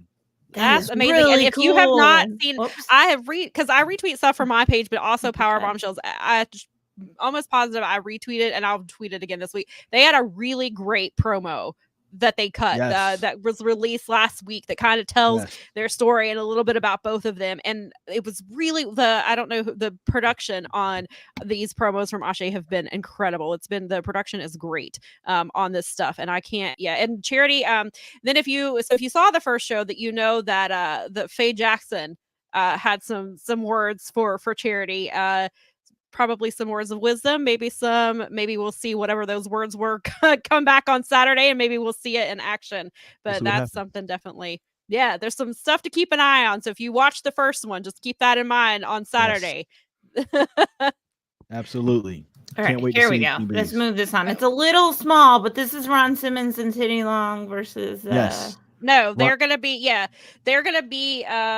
the show. Sorry. Yeah, they're going to be on the show. That's Darius's face, but it's showing at the bottom that Ron Simmons and Teddy Long will be there. They both will have involvement in the show. So I think people will be, if Teddy Long does not make a tag team match for somebody to go one-on-one with the Undertaker. You know what? Hey, if somebody wants to donate some Undertaker money to us, we might try to make that happen. Teddy Long's gonna at least make a tag match with somebody. maybe with the new NWA Tag Team Champions, we'll see. We'll see what ends up happening. Yeah, that'll be exciting to have them in the building and to have they're doing meet and greets. If you're coming to the show on Saturday, or if you have not bought tickets yet on Saturday, they will be there. They'll be doing meet and greets before the show, correct? Yeah, before the show. That's going to start. Let's see. We just talked about this at 4:30. The meet and greets 4:30 to 6. Doors will open for everybody at 5:30, and then Sianka is going to start performing at 6:30, and that's when the show is going to get kicked off. So, are you guys going to go through all the? I'm ready to talk about everybody right now. I'm getting there. I don't know whose graphics you have, but I pulled through as I could find, and I just didn't want to leave the. There's some other, so we may not have graphics because there's other people who are going to be in action. I don't know if whatever I missed. How about this one? Let's talk about Shug and. Is that all right? Can we talk about that one? Yeah. So pay attention to the Asé YouTube page this coming week. I had one-on-one interviews with both Shug D and Caprice Coleman. But if you go to the Ashé's YouTube page now, there are 2 mini documentaries for both of them that are there. One for Caprice Coleman that came out maybe about a week and a half ago. One for Shug D that came out this past week. And it's explaining their stories and how we got to this point. So essentially, it was Shug D on the first show. He was with Team Georgia. They were going to go in against Team North Carolina Team North Carolina won. And at the end, Caprice Coleman had an interview for Shug D, and it kind of went left. Then they had another sit-down interview, and that one went a little left. And so that's how this match was made. Caprice is saying, hey, you know what? I'm ageless. I can do this at any age. He's 46 years old. His family is going to be there. His son just started wrestling. Shout outs to Chase Coleman, because Chase is going to be a good one, and he's a performer in his own right. But then, you know, Shug D grew up watching Caprice on the independent scene down in Georgia, and was like, man, you've gone to the other side. You're old. You're past your prime. You are sitting at that commentary booth. You know, I don't quite appreciate that, because I feel like I could get back in the ring at some point. But so that is their beef right now. At the end of the day, they still love each other. They still have a heavy respect for one another. But one thing that's eluded Caprice Coleman in his entire career has been a world championship. He's been a tag champion. He's had other solo championships. He's been the main champion at other promotions, but he's never been a world champion. And he's one of the guys that kind of crawled so guys like Shug D, Darius Lockhart could run on the independent scene when it comes down to black wrestlers. And so now Caprice Coleman wants to get his in his hometown of Charlotte, North Carolina, in front of his family, in front of his congregation. And Shug D lost already in Charlotte, North Carolina to Team North Carolina.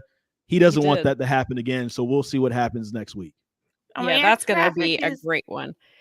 And then we also, I should have looked into this. Do we have the days that Shug has had this Pan-African World Championship? I know it's looked into that. You know what? Yeah, I was like, I just thought about it because I was thinking about, we talked about Trish. I almost feel like he's gonna run in and tell us, because he's like so on top of it. Like he's like in the universe, he hears people talking about it and immediately runs in, and it's 1339.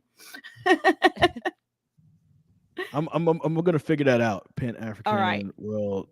All right, we'll find out. Yeah, because this is going to be a good one. This title. Well, the next one I have is the Darius versus Darius one. So what am I missing? Okay. There's quite a few. Well, not quite. Well, yeah, there are a few, because I know we're going to have. Let's see. Is it Jocelyn? Is it Jocelyn? Is that how she read? Jocelyn Navarro. Jocelyn Navarro. She'll also be making an appearance there as well. She is scheduled to make an appearance. And then we're also going to have two women's wrestlers who haven't been there before. It'll be Mia Friday versus Jada Stone. Yes, I saw Jada last year in DPW when they came to Concord, and she wrestled Queen Aminata, and it was right before, it was a few months before, I don't know, Queen Aminata had, because obviously she got the graphic this weekend, but I think she was on some kind of a deal. It was before she got injured, but it was the first time that I had seen her not on Dark where she got 3 minutes. It was the first I got to see what she could actually do. And Jada, I think she's only like 19, or like, I think she just turned 20, I think, or something like that. And is 20, I think, and Mia Friday is only 18. Yeah, and actually, I haven't had a chance to go back and watch Lyric's interview with Athena, but I did see a clip, and she put over Mia Friday as like an up and coming wrestler to watch. And like, I heard that, and I was like, oh, I'm gonna see her like in a week. So that's very cool. She was somebody cool to talk to. Mia started wrestling at the age of 13. She started training down in Texas. Wow. And and she's already been internationally traveled. She's wrestled in Japan already. She's big in Texas. She's been in Illinois and Chicago. She's been to California a lot. I believe this is either her first or second match ever in North Carolina. And so she's excited to be on there. She's still in high school. She graduates from high school in May. And she's going to be there with her dad because she's still a kid living at home. Right. So like, this is somebody who is just on the cusp of really living their dream and kind of breaking out. And she's already making moves and making headway. And Jada Stone, somebody as well, very young in age. So this match, honestly, is a match that you might see on television in 8 years.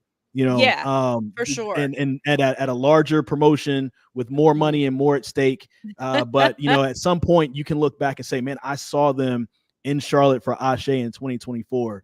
And I can't wait to see it. Both of them have a really good style. Both of them are up and coming wrestlers and making a name for themselves. So that's absolutely a match that I'm excited for. One of the ones I'm really excited for this one. Yeah. And then we also have, before I know there's another match, but also appearing, we have Brooke Valentine will be making an appearance as well. Brooke Valentine is making an appearance. She will be there. I had a chance to speak to her. She's actually still coming back from injury. Oh, wow. Right now. So I know for sure she won't be touching anybody, but she's also there to scout a little bit because Brooke is looking to form something big in Asé. So we'll see what happens there. We'll see what ends up going on there. Another match that's happening: Sunny Kiss versus Yaya. I thought I had that graphic. I must have grabbed the wrong graphic. That I cannot wait for. I was like, I know that Sunny Kiss is wrestling someone I really want to see. And it just totally blanked. I am so excited for this. That's okay. We talked about it it was announced a couple shows ago. And I was like, wait a minute, we have an Asé update. I was like, but yeah, go ahead. And what were you going to say about that one? Yeah. So of course, Yaya had that great showing last month. And, a lot of people were just so excited to see him. And now we have somebody that's been with AEW, now on TNA wrestling, and Sunny Kiss. We are very excited to have her along and to be there. And we just felt like this will be a great clash of styles, and just to show what each person can do in this particular match. So that is one of those matches where you have the two main events that we're considering with Shug D and Caprice Coleman, Darius Lockhart versus Darius Carter. But this is one that probably can steal the show. So I'm excited to see what happens. I'm actually scheduled to talk. Hopefully me and Sunny Kiss can talk tomorrow if it works out for her schedule. But that is going to be an amazing event. Could possibly end up being the match of the night for sure. Yeah, I'm really, and I'm not not to say that I'm not looking forward to the two big matches, but that one is the one that I'm really looking forward to. And then we also have one more match. I believe this is and it's Movie Mike versus Ian Maxwell, which was interesting because if you watch the first show, they are on Team North Carolina together. And at first when I saw this, and I was like, oh, this match is going to be awesome. And then I was like, wait a minute. They were on the same, and then we've talked about, they were friends. They've trained together. And then I don't know if people have seen it. I've tweeted a couple of times. Movie Mike has cut these promos out because he is a film director. And so he, in one of the promos, he actually he tagged Tony Storm, and he tagged RJ City and I think Tony Khan, and RJ City responded, which is how I follow Movie Mike, but I missed where he tweeted it. I saw RJ respond and I was like, wait a minute. I was like, what's happening? So I went to watch it and sent it to our friend group, and I was like, look at this. And then he's released another promo since then, and basically it sounds like Ian was not following directions. He's too fast. He's messing up his shots, and Movie Mike does not have time for people messing up his shots. And so they're gonna meet in the ring on Saturday, which I think will be a great. Those are two guys I've watched for a really long time in the Charlotte area too. So I'm really looking forward to that one. Absolutely. I mean, sometimes when you've been friends with somebody for so long, you can tire them a little bit. At the end of the day, I think those guys will still be good, but they have a little bit of a disagreement. They had a small disagreement. I don't know if people really caught it at the last show. Small disagreement, but they get a chance to settle it in the ring on Saturday as well. And I'm also excited to see one of my best friends in the world take on Darius Carter. Because I think the only thing that was a negative from Asé was the fact that Darius Carter put his hands on Mr. Milligan ringside. And the place where this will be at Piedmont Open IB Middle School, Mr. Milligan is a teacher there. And he had that school, Darius Lockhart, he donated $2,500 to that school. Him and Yaya and Ian Maxwell, the week before the first Asé show, went to go talk to the students. And there's this one student in particular who was there named Aiden, who I got a chance to introduce him to different wrestlers. His favorite wrestler is Seth freaking Rollins. Introduced him to Jossie, who was trained by Seth freaking Rollins. So he was blown. His mind was blown. He was there with Mr. Milligan, and Darius Carter next to Aiden pushes Mr. Milligan, and he legit hurt his leg during this altercation. No. And so they've been going back and forth. I have a one-on-one interview with both Darius Lockhart and Darius Carter that's coming out on the Asé YouTube channel this week. Darius Carter is just a mean, nasty individual.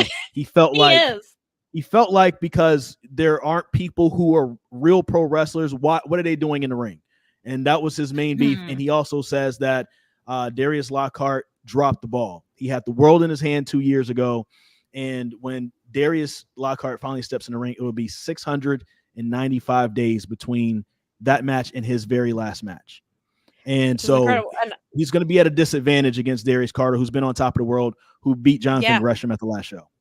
Yes, and I believe at the last show, Darius Lockhart says he's not wrestled in the state of North Carolina for 4 years. I believe is what he said. So I know he wrestled in Greensboro for AEW against Matt Hardy, but probably I think he hasn't wrestled in Charlotte. Probably for maybe that's what, years. Okay. Maybe that's what maybe that's what it was, which is insane. And also, so I'm so excited for this match. And then we were talking about it, and then I'm sure Nikki, who she may end up mentioning it, but we saw that because this is their thing has been Darius number 1 and Darius number 2, and then Darius Martin has said that he feels left out because he wants to be in this conversation. And I think it was Mel. Was it you that said that how Darius you is what they should call this match? Yeah. Yes. A how Darius you match. Yeah. Yes. It should be a 3-way. Yes. Yes. And we'll have all 3. And the winner gets to be the ultimate Darius, and because there can only be one. That's funny. Yes, and then we had someone in the comments of that show, and then they said Darius versus Darius on a pole match. That's funny. That is funny. Yeah. So I just did the math. Shug D has been the Pan African World Diaspora Champion for 126 days from when he won it then until where he is now. So he has a long way to go to catch Trish, who was at 1336. Yes. Okay, that's what it was. 1336. Or 1336. Yeah. So that's incredible. But that's still a night. That's still a long reign. And I know Caprice wants to put an end to that on Saturday. And then I also there's a little bit of more on the line because there was already a match previously made. So whoever wins on Saturday will face, I believe it's O'Shea Edwards. Yes, they have to go straight to Washington, D.C. to face O'Shea Edwards, who you will see in Asé Wrestling at some point as well. Good. So you will see O'Shea Edwards pretty soon. But yes, that he will be waiting in the wings, and that is something that that both competitors are ready for. They talked to me about that in our interviews that you'll see this week. They also talked about that, I believe, in their mini documentaries that are out right now on AséWrestling.com. So yeah, we've got a lot. If by the time you get to next Saturday, if you just pay attention to Asé Wrestling's YouTube page, you'll be caught up on everything. You'll understand. And how are we with the YouTube channel? How are we still? Are they getting any closer to the 1,200 subscribers? So you know what? Let's look at this real time, because that was it PS4, PS5. All right, I'm not a video game player. No, I'm not either. I don't know how that's still up for grabs, man. Okay, it is, so and we're at 943. So we basically need 257 more to get there. Somebody will get a free PS5 from Darius Lockhart. And look, this is a shoot. Okay, I had a CBS Sports game I had to do at Davidson last month in January, and so instead of getting a hotel, I decided to stay at Darius Lockhart's place. Just, we could plan out some stuff for Asé and talk and everything, catch up. And the room that he had ready for me next to the bed was a PS5. And I was like, is this the one you're giving away? He's like, yes, I can't wait to give this thing away. Just been sitting there. So it's when we interviewed him, he was like, I'm so sick of looking at it. He was like, please. Probably because he wants to play the dang thing if he's anything like me. Please. All you have to do, it's 3 things. You have to subscribe to the Instagram, subscribe to the Twitter, and subscribe to the YouTube, which is the most important component. And you just need to take screenshots that you did all those things. Tag 5 friends. and tag 5 friends. Yeah, if on any of the, well, you definitely have to subscribe to the YouTube. But yeah, if you find any video or social media posts talking about the PS5 and you tag, I think it's 3 or 5 people, you're automatically entered to win, and you will get a free PS5, which is easier than trying to fight somebody at a store for it, because these things are still they're still hard to get. Still this precious. is easy. Yeah. Supply all chain you is have to still do. slow, and that's not what their priorities are right now. And we've told you before, if you are watching this show, when the show is over, you're already on YouTube. Just go over to Asé Wrestling on YouTube. Like it, then go find a video of you probably find one of Rayhan, who is trying his best to get you to ask you why you haven't entered this competition, and then you just tag 3 or I think it'll tell you. I think it's 3, maybe it's 5. I can't remember, but that's all you have to do. That's it. That's easy. You don't have to go to the store and fight anybody for it. You don't have to worry about an email. That's just that easy. You're already here. Just take 2 seconds and hop on over to the Asé YouTube and subscribe, please. Yes. And we will retweet all of that again, because I'm shocked that it's still there. So yeah, I definitely I thought about it this morning, and I meant to check the numbers. I was like, where are we at? How close? That's close. Only 200. We're close. Good. I think That's great. I think after this event, we're probably going to get there as well, because there's going to be some big things happening here at this event. We also just released a free match between Darius Carter and Jonathan Gresham on the YouTube page. So it's there, and there's more content. There's a one-on-one sit-down interview with Aja Kong that we have coming out on the YouTube page. That's going to be big. Awesome. We have some interviews with Teddy Long and Ron Simmons that's coming out on the YouTube page. So, there's a lot of content. Asé is also going to be basically a wrestling media company. So I hope you guys have enjoyed the documentaries and everything that we've had so far, and there's going to be a lot more. So we're here to inform and entertain, and we hope that we're doing a good job with doing that. And then again, if you missed it at the when Chris first got here, make sure tomorrow that you are paying attention to Asé on social media, because they will be telling you how you can watch Saturday's show if you were not able to make it, or if you're not in the Charlotte area and you want to support this incredible vision that Asé is, and the incredible people who are involved.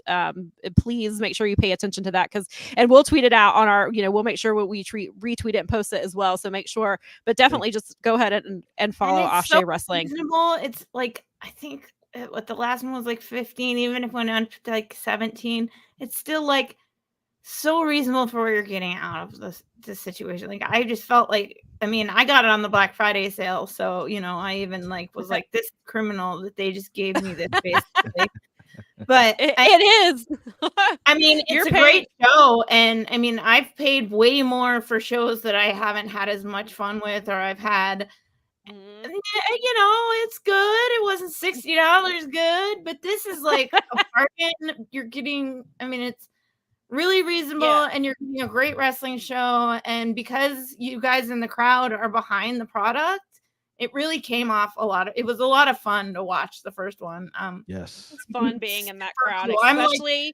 I'm the one watching from the TV, so I'm the one that gives the TV feedback, and then I live vicariously through Sam, who's in the area. So, what was the part you said? You were about to say, Sam? The part, it was like the energy was great all night, but when they came out, when Team North Carolina came out, they all got up there and they were doing the swag surfing. Like, it just completely changed the tone and the environment. Like, it was. I mean, people were into the show; they were having a good time, but that just leveled up. Everything changed, and then it just stayed like that for the rest of the show. Like, it was incredible just being in the building and seeing just that, because you could feel that switch, the whole atmosphere changed, and it was really cool to see. And then they had a great match, and of course, I mean, they all did incredible, I think, but I think kind of got the standout from that, and we got to see, and that was the first time I'd seen him in a while, because he used to wrestle in PWX, and then he left, and then he was doing some other stuff, and so that was the first time I'd seen him live in probably 3 or 4 years, and it was just.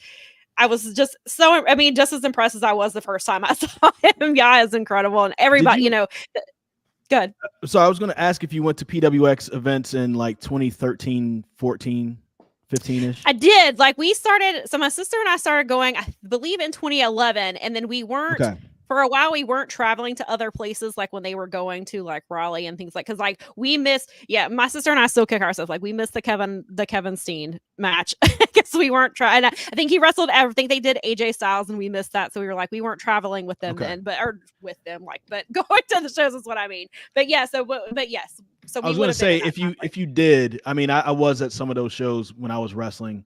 There was a way like Winston-Salem, High Point. There was other like a Greensboro show. There's one at CWF Mid-Atlantic. I want to say there was 2 times I wrestled in Charlotte for PWX, and once it was with Moose. So I was going to say you may have seen me. I probably did, because I do remember the shows that Moose was on, because he was on several of them, and I think we were at all of them. So the first time I think Moose was there, it was myself and Owen Knight, and we were supposed to be a tag team, and we were going against Moose, and we could have gotten him, but Owen Knight walked out on me, and I can't remember the name of the club. I think I can't remember the name of the nightclub, but it was a nightclub in Charlotte. It was like down the street from Bojangles. It was down the street from the Bojangles Coliseum. Yes, it was. Oh, yes, that's Escapade. That's the little. They're not. It used to, but on the nights where they weren't having wrestling, it was like a Mexican dance club. Okay. And then it was a nice place. It was a nice place. It was a Mexican nightclub, and then they had wrestling there for yes. So yeah, we were at that show because Owen Knight left me, so me and Owen Knight have some history as well at PWX. But then my sister remembers that too. Moose speared the crap out of me, and I had to eat that pin. But yes, there's a few matches I was able to have with PWX as well. I was hoping to build more with them, but I had to retire. Yeah, well, that's so funny. Yeah, again, everything comes for a full circle, because we were there at these shows, and now I get to talk to you about Asé, which is awesome, and I'm so looking forward to the show. And so before you leave, where can they find you? And anything that you want to plug, please go right ahead. Absolutely. You see my name right there. My name is Chris Lea, Lea is how you spell my last name. So you just add a TV at the end of that, and that's where all my handles are. Chris Lea TV on IG, on Twitter or X, whatever we're gonna call it right now. And I'm there. I'm active, so you'll get a chance to see me there. You'll also see pictures of my kids. You'll see pictures of me at my day job at WRAL. There's some really cool things I'm doing at WRAL, which, by the way, the studio that I do sports out of every night at 6, 10, and 11 o'clock is the same studio that Jim Crockett Promotions ran out of in the 70s and 80s, which is the same studio where Ric Flair and Ricky Steamboat's feud first began. So that's so cool. I even have a connection to wrestling at my job, which is really cool. That's awesome. I recently did a documentary there at my job called Ghosts in the Stadium. It's available on YouTube. It's 30 minutes, but it's the story of untold stories of the racial histories behind some of the stadiums in North Carolina and South Carolina. Bank of America Stadium is one of them. If you ever watch a Carolina Panthers game, the 20-yard line where the tunnels are, where the football players come out, there was a lynching that happened on the 20-yard line in 1913. And so we talk about that story. There's a story behind Carter Finley Stadium in Raleigh. There's a story behind Memorial Stadium at Clemson. There's a story behind Kenan Stadium at Chapel Hill. Those are the 4 stadiums that's there. Okay. A nice 30-minute watch. So please watch that, Ghosts in the Stadium. And then independently, I've been working on a documentary. And after lawyers are finishing lawyering and getting all the words and stuff all together, there will be a wrestling documentary that I've been working on that will be released in July, and it'll be nationally distributed. So we're just waiting on lawyers, because I thought I would have been able to talk about it by now.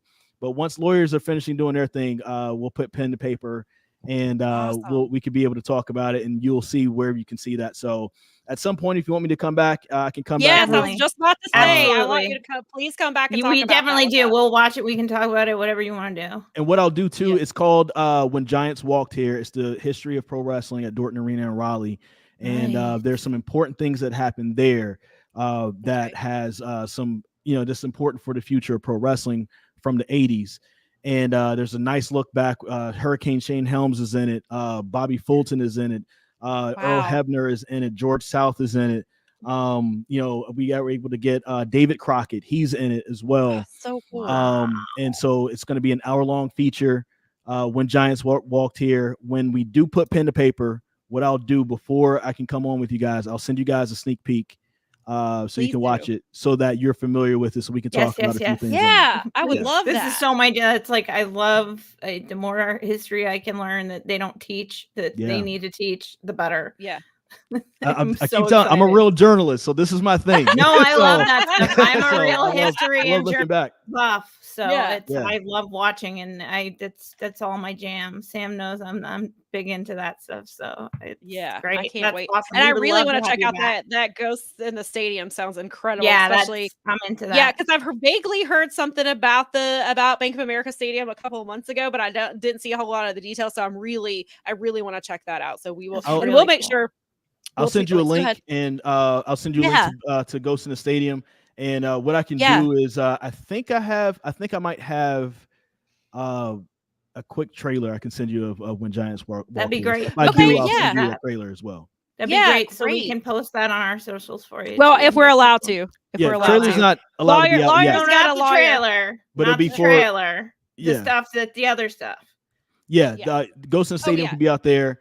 Once the the trailer can be out there, we'll let you guys know. We'll put that out there. But just so you guys can see it and you can be familiar with what's coming up. Yeah, that'd be fun. I'd love to do that. We would love to have you back. Thank you so much for taking the time to talk with us today. I can't wait for Saturday. And again, make sure that you're following us on Asé on social media so that you know how to get this show on Saturday, because you're going to get incredible wrestling, but you're also going to support amazing people and support something that wrestling needs, and they need Asé and the people who are involved, and we want to support them so that they can come back and do a third one.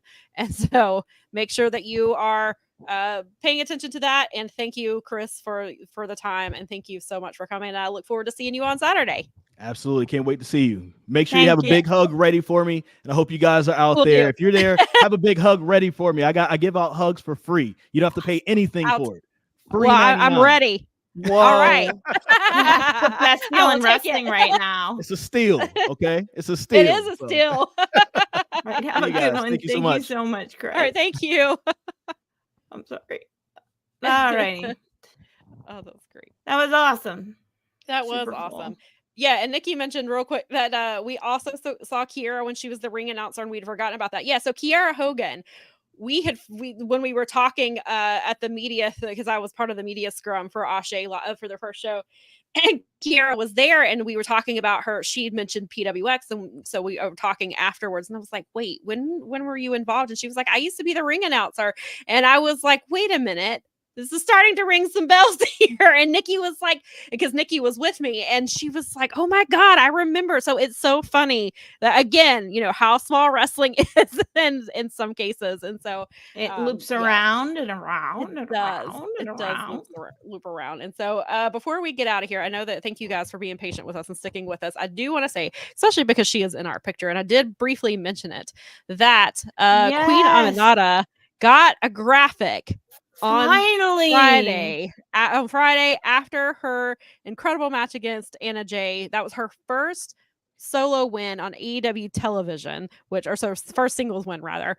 And she's been back and forth between AEW and ROH. She missed some time due to surgery. So before that, she was doing Dark and Elevation when that was still a thing. So it's incredible to see. She's so good, and I hear people talking, and she's wrestled I think it came out she's wrestled an hour, and I don't remember the exact time frame of how much she's wrestled this year, and she's already she's wrestled the most matches in AEW of any woman. She's got the most television minutes of any woman in AEW, but she hadn't had a win until the Anna Jay match was what it was. Right, that is correct. And that's what Paul said. Yeah, going by our ROH historian / ratings and numbers guy. Yes. And so prior to that, the night before on ROH, the women's TV tournament finally got underway. So way back in December, Tony announced ROH is getting a second women's title. We're getting a TV title. And then there wasn't really anything. Heard about it. then they would every once in a while that like that's been Billy Starks' new thing. Like she's like, that's what she has her eyes on now. She's going to be first.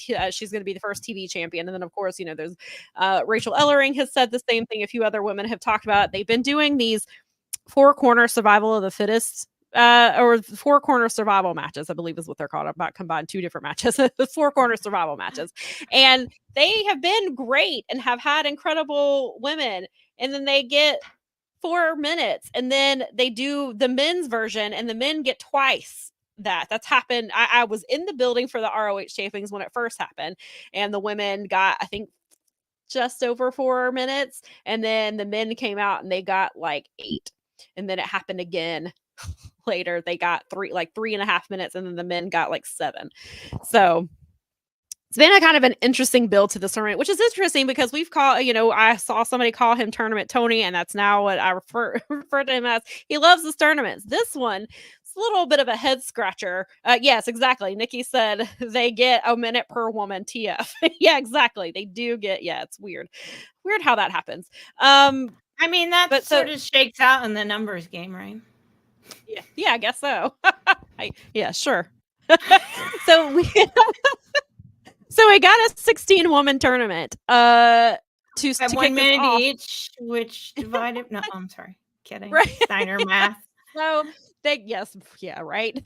So they had 4 spots that went to independent wrestlers, and then 1, technically 5, but I don't consider Robin Renegade. I mean, Robin is an independent wrestler, but she's been in ROH frequently. Like, she wrestles fairly often. She's been on TV. She wrestled Serena Deeb. She's wrestled Athena. Like, she's one of her and her sister are 2 of the people that Athena has helped kind of build up some while, being champion. She's had proving ground matches with them. She's had tag team matches with her and Billy teamed against them. So I didn't have an issue with her having a spot, and it's my issue with the 4 independent women getting spots has nothing to do with their talent. It's the fact that there are other women who are in ROH who could be in this tournament. There is no Marina Shafir is not in this tournament. She just wrestled last night. She wrestled Masha Slamovich at Revolver. Had a great match. It ended in a double a double knockout, rather. And Masha wanted 5 more minutes, and Marina said her literal words were "fuck no," and she left. So she's not in it. Layla Gray is not in it. Layla Gray has been on not fairly often, but enough where it would make sense to put her in this tournament. She's not in this tournament. I don't know why she's not in this tournament. Emmy, I believe, is back in Japan, so she's not around. So I get that, but they could have found. There's Madison Rain. Madison has wrestled in ROH since she's been back. She's done She's done like judging for the Pure matches. She's a coach. They could have put her in it if they needed to. I mean, you could have found 4 more women to take these spots. So I was just, and the first round match. The one good thing about this tournament is we got 4 women's matches. There were 2 that were about 6 minutes and 2 that were about 10 minutes. And so they bookended the show, which was nice. So I'm not going to just only be complaining. There are some good stuff that happened in this tournament. But the first match was Queen Aminata versus a woman named J-Rod. J-Rod has never wrestled on Honor Club ever. She was in AEW more than a year ago. So she gets a tournament spot for a brand new title. It doesn't make any sense to me, and that's not to take anything away from J-Rod. She looked great. I would like to see more of her. I hope we at least get to see more of her if they're gonna. They think she's good enough to get a tournament inappropriate spot. Considering there are other women that could be possibly having that belt that have already been there. That seems weird. Yes, so I don't know what the hell they were thinking with this. It was very weird. And of course, we knew as soon as we saw the matchup, we were like, well, Queen Aminata's winning. So, I mean, as she should, and they've been pushing her, but it didn't make any. But it takes the air out of your sails when it's that freaking obvious, and it's like you're not even trying. Yeah, and then some of the other head scratchers were just the matchups themselves. Like our first round matchup was Rachel Ellering versus Layla Hirsch. This should have been a semifinals match. potentially even the finals match, because Raychell and Layla have been telling a story for months. Maria Kanellis Bennett was trying to turn them against each other. They became friends despite that, or basically in spite of Maria. She's not been able to get them to turn on each other.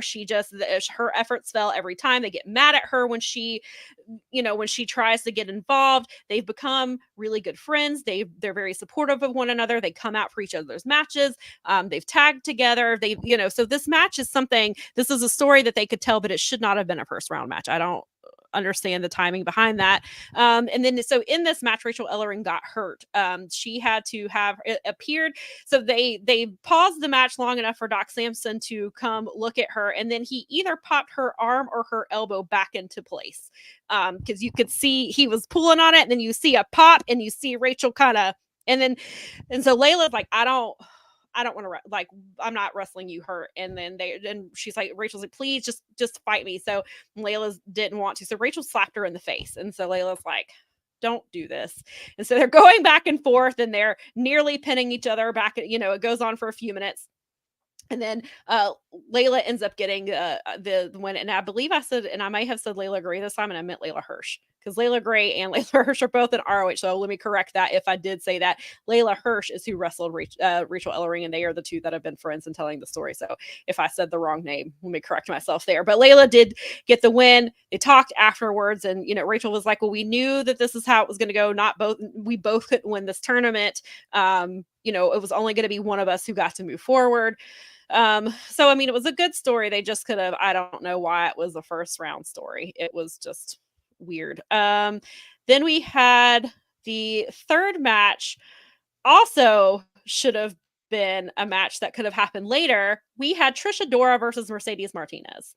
And so Mercedes is a former ROH women's champion. She is the woman who held it before Athena got it. And she held it for a really long time. And as you know, I love Mercedes Martinez. I think she's phenomenal. They don't use her enough. She should be on TV more often, or at least in the Honor Club even. She hasn't been there as much recently. But yeah, so this was a really great match. Mercedes she was kind of taunting Trish, because Trish obviously is a veteran, and so she salutes in her matches, and Mercedes was kind of mocking that, and they just going back and forth, and just a really great match. And Mercedes got the win. She got the upset, which is just, and nothing to take away from Mercedes, because I love her, but Trish Adora should not be getting kicked out in the first round of this tournament. Like, that is insane to me. If that's the route they were gonna go, then this should have been a semifinals match, and then you have the upset. Don't do it in the first round. Like, I don't understand. They have not booked Trish Adora well for a while. She loses a lot, or she's in these four corners matches and gets like a couple minutes, and she's like and I know that outside stuff doesn't matter, but this woman just beat Aja Kong, and then you're having her lose on ROH. Like, what are you? Well, they're just underusing her. She's so much bigger of a star than that. Yeah. And as Benkin points out, she challenged Julia for strong. Yes. And they there had you a go. match at Battle in the Valley. Trish Adora wrestled Julia. And we had Jeremy on right after that. And he was like, why is Trish Adora not on TV? Right. Like, she's the best women they have. And you're knocking her out in the first round of this TV tournament. Well, and a lot of people, it's really annoying, even though she'd been on Dynamite a few times, a lot of people in that situation still hadn't heard of her. Yeah, exactly. And then it took Battle in the Valley for people to take any real notice. And now that they've got the notice, it's like, really? That's the booking? Yeah, it is. And it is. And Trish is one of the best wrestlers on AEW and ROH's roster. Bar none. She's one of the best wrestlers they've got signed. And it's insane to me. And again, not to take anything away from Mercedes Martinez, because I love her and she's fantastic. That's not the point. Booking. It's just, yeah. And then Trish also is somebody, when this title was announced, so many people were like, Trish Adora should win this title. Like, so you have fans who watch ROH week in and week out and see what Trish Adora does, and they want her to be the first champion. And it also brings me back to when ROH, before Tony Khan bought it, Trish Adora had competed in the Women of Honor tournament that they had to crown a champion, and it ended up being Roxanne, who is now in WWE. She ended up winning, but Trish got signed to ROH. Then 3 weeks later, ROH went out of business. So it just feels like she continuously is getting screwed by ROH in one way or another. So that was it was very weird to get that upset. And I had people that were, and they were like, I can't believe that that's the route that they went. And then the main event was another match that was a little bit of a head scratcher. It was Diamante versus Kiera Hogan. This is another match that could have been later on, and that shouldn't have been a first round match. These two, obviously, I mean, part of it obviously adds to it because they are a real life couple. So, you know, that adds to what they're doing. And even before the match started, Diamante said to Kiera, this is going to hurt me more than it hurts you. And so, I mean, they had a great match. They've been in the survival, the Four Corner survival matches, they've been against each other a lot. Like the two of them have been in the ring a lot. And so I figured this was going to be a tournament match at some point. I just didn't think it would be the first round. And so Diamante did win and has knocked Kiera out of the tournament, which is really interesting. And so next week we have 4 more matches. We have Red Velvet versus Sandra Moon, who I've seen a couple of times on the indies, and I like her a lot. I mean, so it'll be cool to see her, but again, having independent wrestlers in this tournament is just really weird. We also will have Taya Valkyrie is going to wrestle independent wrestler named Sussy Love. I am not familiar with Sussy, but that is the match. And then we have Abaddon versus Viva Van. Viva has wrestled on she has wrestled on Dark and Elevation before a few times. And I don't know if she still is, but do you remember when Chris Jericho showed up at that random promotion in Vietnam last year?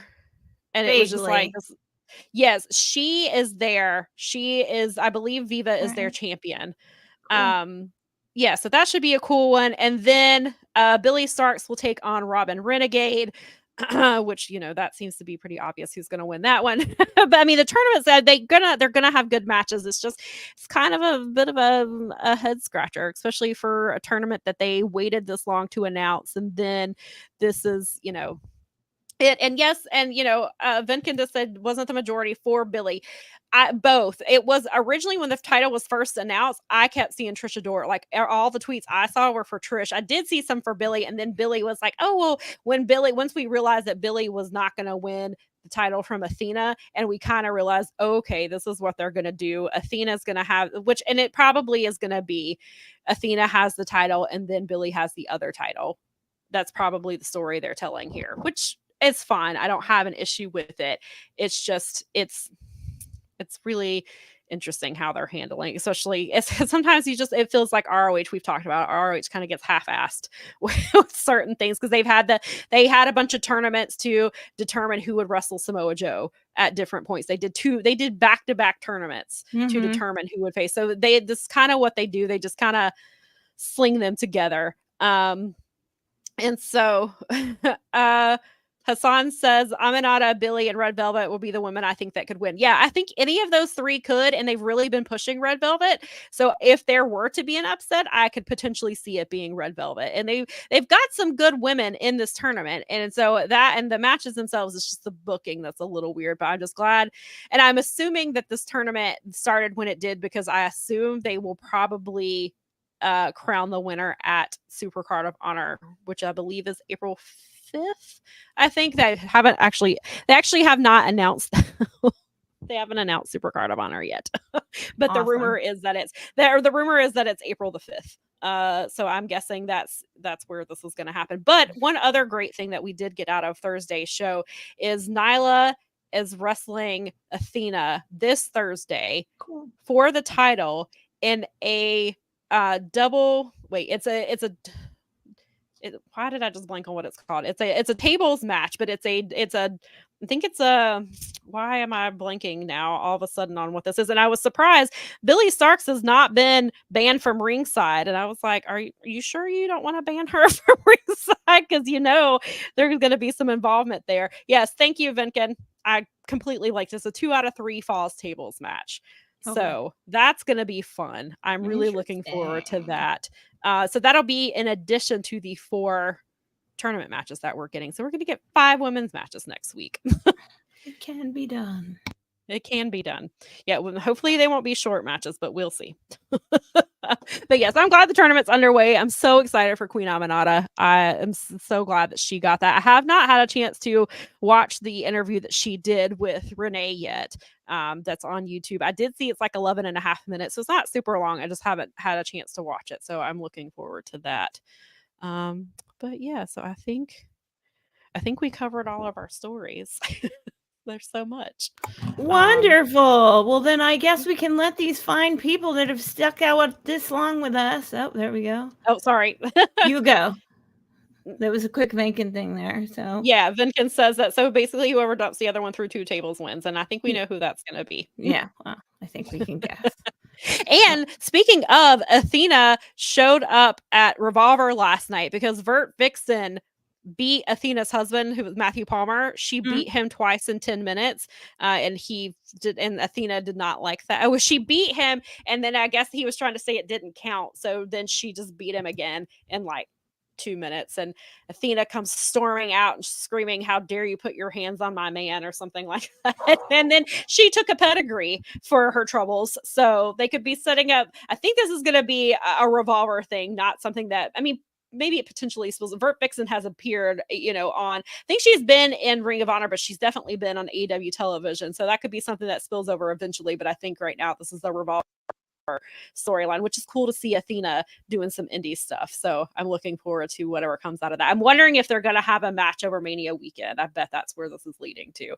And probably Matthew Palmer being banned from ringside. Or maybe it's a Matthew Palmer on a pole match. I don't know. Well, I guess we'll find out. Yes, so. All right. Well, I think that is everything. And we will go ahead and tweet all the Asé information. So just follow us on the Powerbombshells there on all the socials. Yes. We very much appreciate you hanging out with us for all the time that you have hung out with us. And next week, very important show. It is very important. It's our anniversary. Technically it's the 27th, but that's a Tuesday, and we're not doing a Tuesday show because that's the one night that I don't have to write about wrestling. So we will be live at our regular time next Sunday at 1:00, but we will be celebrating our 2-year anniversary, so that we hope you come and join us for that. And then the following week, Mel will be doing the pre show with a very special honorary broad that you all know and love, who is graciously coming to fill in for me while I will be at Revolution. And so I might have to, I was like, oh man, when am I going to, I was like, next week I might have to do a quick rundown of what my picks are. Or you know what? I could send you my picks and have you read them on Sunday. I could have you read that's a good idea. There you go. So we'll do that. Me and the guests can mess around if we want to with your picks. There you go. Yeah, we'll do that. So I'll tell you my so you have something to listen to on the way. Yes, we decided we're going to go up on Saturday.